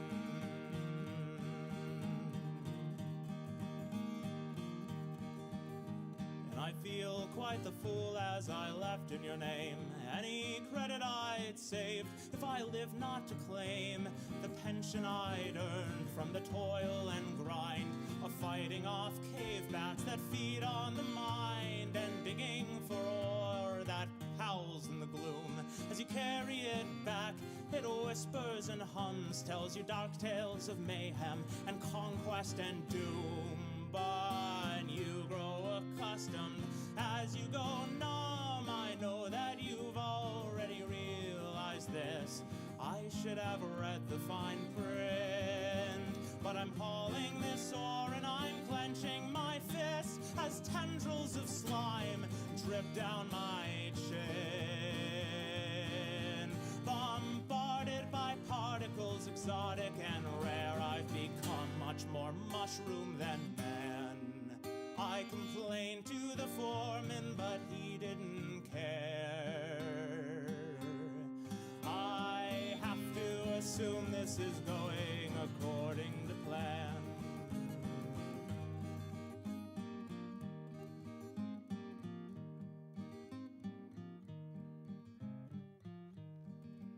Enjoy the fruits of my labor without any shame.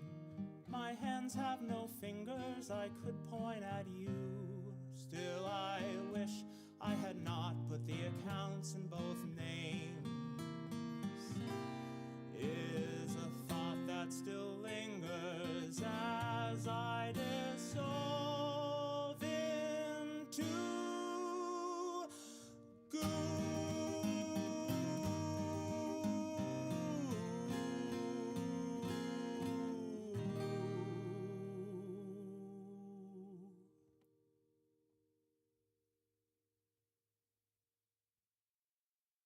Locked in an orbit of a typical kind, in as ordinary a system as you'd ever find, is a planet more strange than any mystical lore. But let me recount, for you're new through this shuttle door, and I feel a bit better when I'm not on my own. When you live on this world, it's inexplicably grand, maybe a compound in the water or a salt in the sand. For life on this planet stops time's progression, but you're left with no egress from the planet's possession. So you grow in your wisdom with no way to go home, and you live in erudite life as you converse with the globe that holds you there with no strife. For its gift you remain, so it's never alone, and you speak of each fact of reality and the mystique of ideas of solipsism and duality.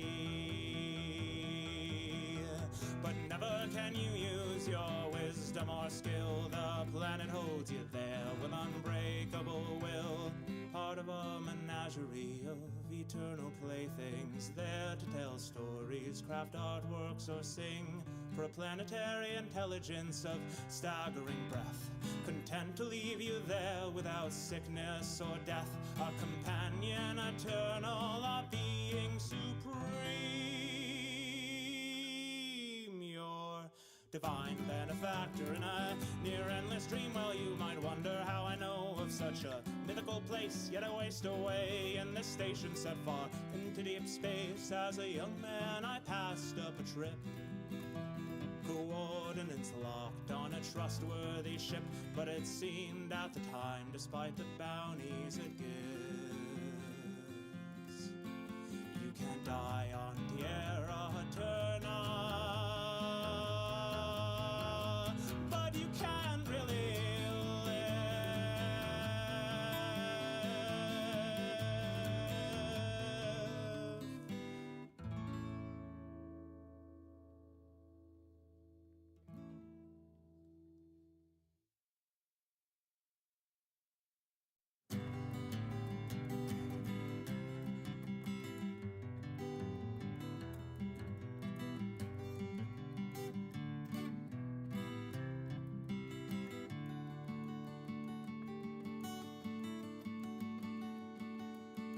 was Brillig and the slithy toads, did Gyron gimble in the wave, all mimsy were the Bora groves, and Momrath outgrade. Beware the Jabberwock, my son, the jaws that bite, the claws that catch. Beware the Jub bird and Sean, the frubious Bandersnatch. So he took his vorpal sword in hand, long time the manxome foe he sought. So rested he by the tum-tum tree and stood a while in thought. As in offish thought he stood, the Jabberwock with eyes of flame came whiffling through the tulgey wood and burbled as he came.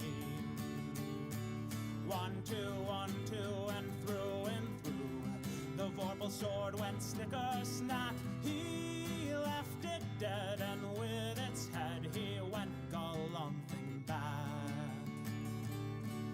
Oh, hast thou slain the Jabberwock?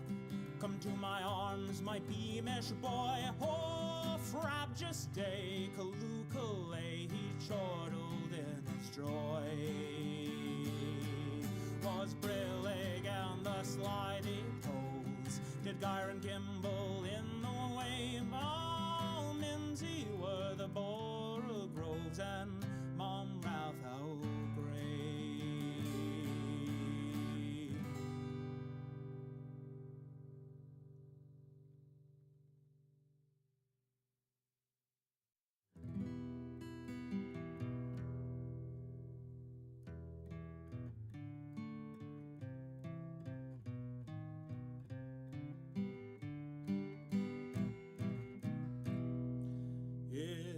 city of cowards, a shady man waits. Ladies in powder selling off dates. Sweet fruit for the harvest at excellent rates. A man from the mountains looking for gold. The plan hashed by the fountain for treasures of old. Artifacts for the harvest by adventurers bold. Head to the bay where privateers rest. A captain to challenge in combat and best. And a crew that wants more than just gold in a chest. And these men have an excellent plan to ascend the dead hills where the steppe nomads dance. And portend what they will from their drug-induced trance. Protect innocence, capture to finish a plan by a sinister man who works so he can talk to gods, never dying, but dreaming and scheming and trying to bring dust to the land. Run rugged, give all, there's lives on the line. Roads flooded, give stall, but they strive through the brine. A pursuit to the tower, arriving on time. A road madman stands, dagger in hand, but cannot withstand the mountainous man from the mountains who landed and ended the plans to bring old gods and chaos, turn castles to sand. They returned and commanded the gates to be sealed. Renew the old deals, give the world time to heal. Keep the gates locked and maintain the zeal. For a world still in shock is an excellent meal. For chaos and madness which must be repealed by trial and error and belief in the real.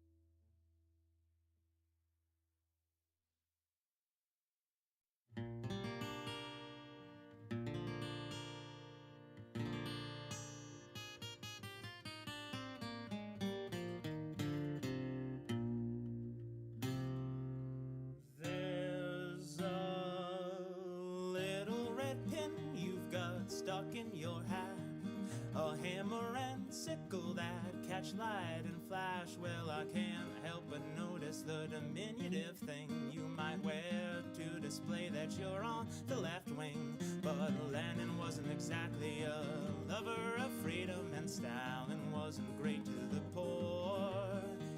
The Third International was not the Third Reich, for that Hitler would have to have killed millions more. And kulaks lie buried down in the mass graves, killed by a famine engineered by a man who thought grain would serve better outside the Ukraine.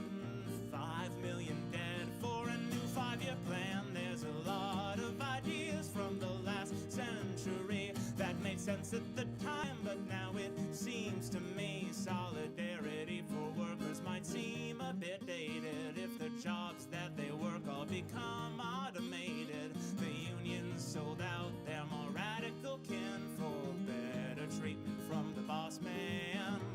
They need permission to strike, and on a timeline they must make sure that management approves of the plan, which is not to say we must live without cause or hope. Boil our brains with entertainment or dope, living our lives by the legends of yore, escaping the reality that our brains evolved for. We can think, we can learn with our compounded skill. If we can imagine a future worth living, we will rise to the occasion and keep up the fight against our own bias to figure what's right. And if we don't, we'll allow paranoia to win and squander all our limited time. What are you hiding? What is your game? Brain suspended and whole to make space for the group mind. Well, I for one must wholeheartedly doubt that humans already figured politics out in a way that can be written in a few books or tracks. I think living the good life entails constant search for the facts.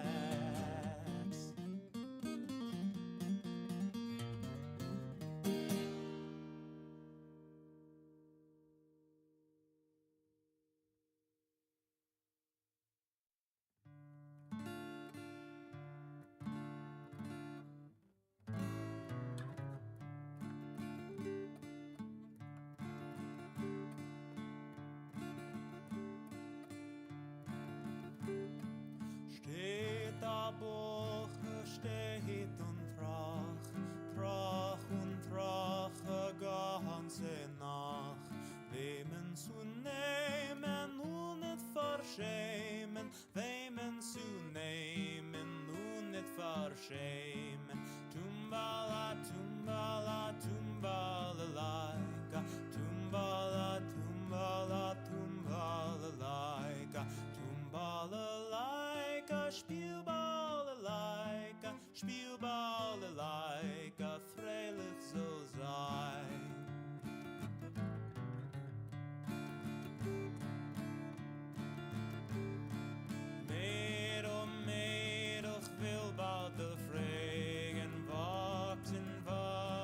Wachsen an Regen, Wasken, Bänken ohne Teufern, Wasken, Bänken, Weinen an Tränen. Tumbala, tumbala, tumbala-laika, tumbala, tumbala, tumbala-laika, tumbala-laika, spielball-laika, spielball-laika, freilich soll sein.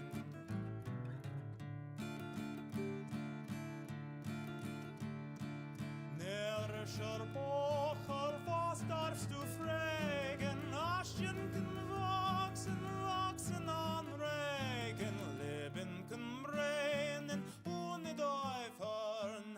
A Herz kann Bein, kann weinen an Tränen.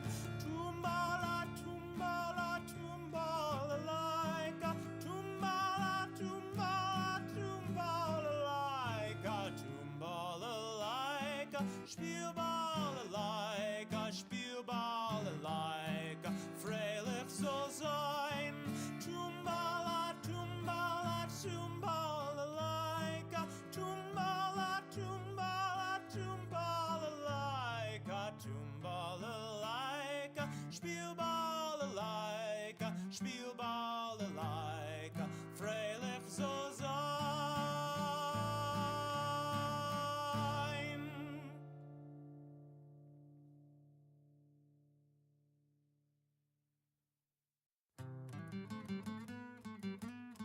Albert Einstein was a man who knew a thing or two about the things that we don't know, and those we think we do.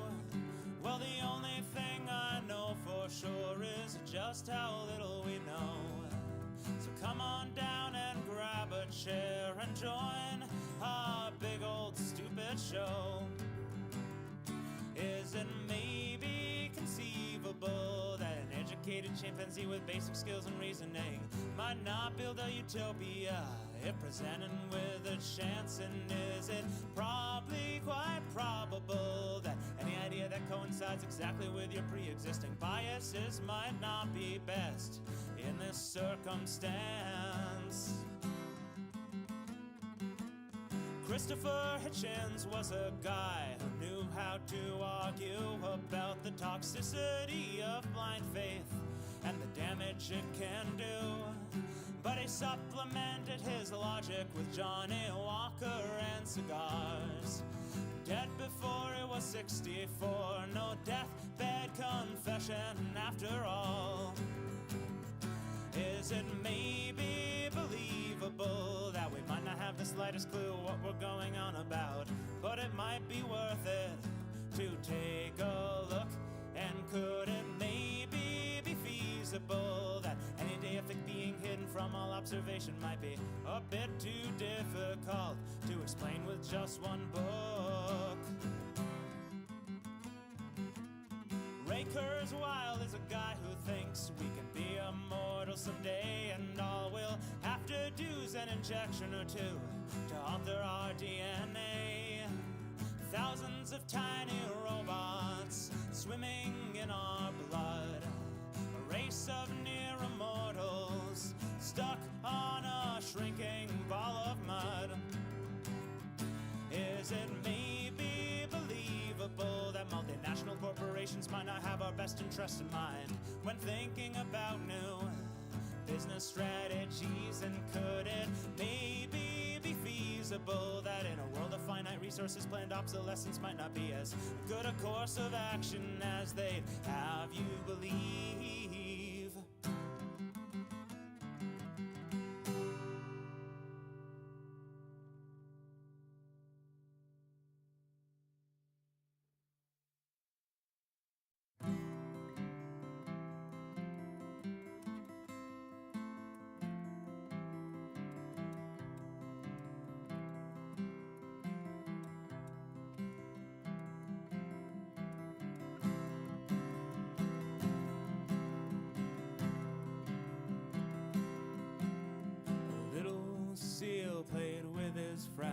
tales on the coast of Brittany.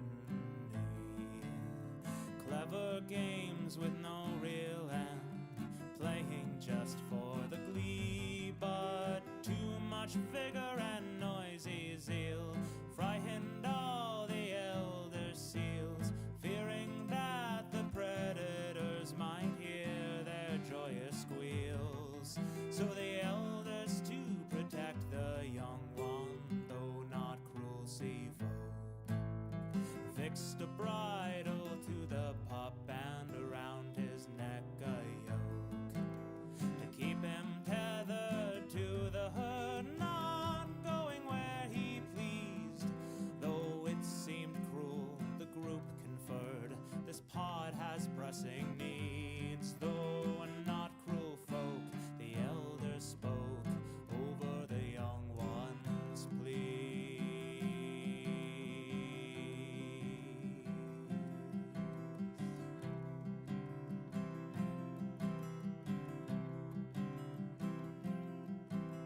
The bridle bit and dragged him down, and his pointless playing ended.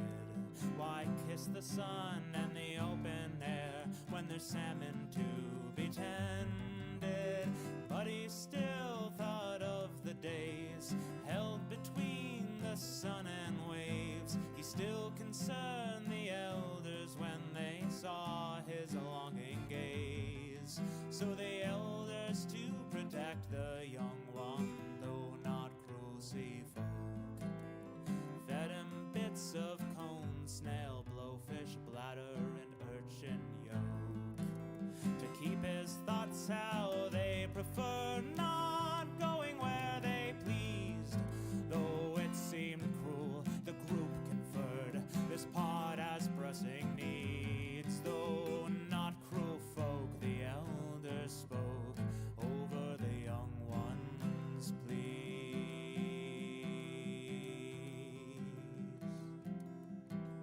His thoughts obscured, his blubber waned, but he always came when called.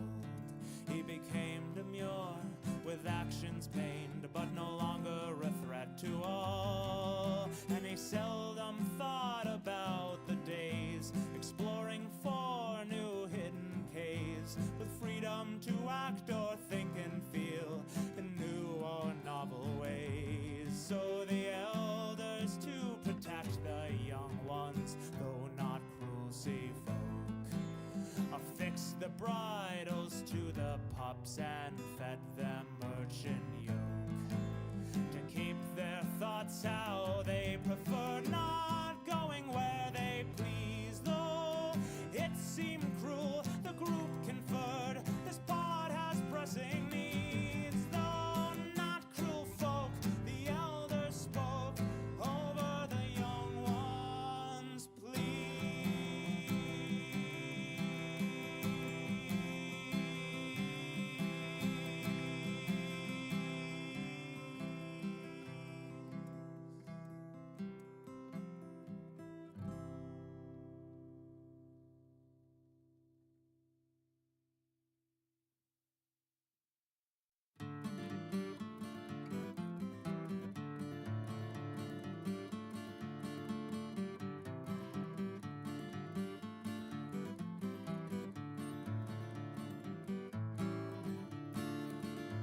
I'll tell you the tale of a brave and noble wanderer who fell into a place not known by men for years, a place underground, older than time or longer, growing in our terrors and our fears. He played a golden lyre, had a voice of the stars. He trekked the world by boat, moving near and far, blessed by the gods. Thousands heard his voice. The world moved when he made that fabled choice. He joined the ranks of a famous noble vessel, manned by a crew of 50 heroic men, the son of a god, men who hunted and wrestled, some of which were never seen again.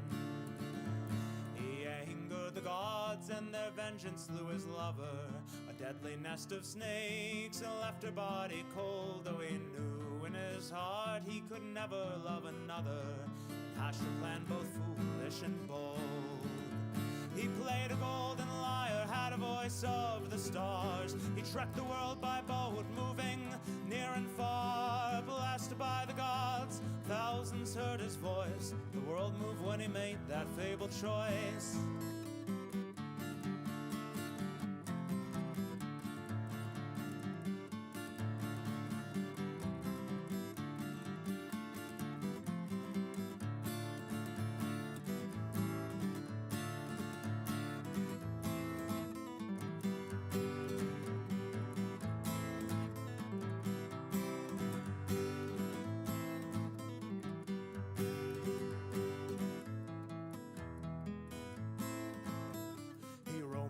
For years, looking for the entrance that would take him to the darkness under the earth, braving deadly perils and a guardian immense to prove to the king and queen his worth. He moved their frozen hearts with his beautiful song. They granted him to leave with his lover and wife if he didn't look behind as he traveled along. They would restore her soul and her life. He played a golden lyre, had a voice of the stars. He trekked the world by boat, moving near and far. Blessed by the gods, thousands heard his voice. The world moved when he made that fabled choice. Alas, curiosity proved to be his downfall. He tried to steal a glance to see if the gods spoke true. She disappeared in seconds with a sorrowed haunting call, just as the earth's green meadows were in view. And so ends the tale of our brave and noble wanderer, who tried and failed to bring his love back to the sun. The only chance to restore his true love he squandered, and in that valley his life was undone.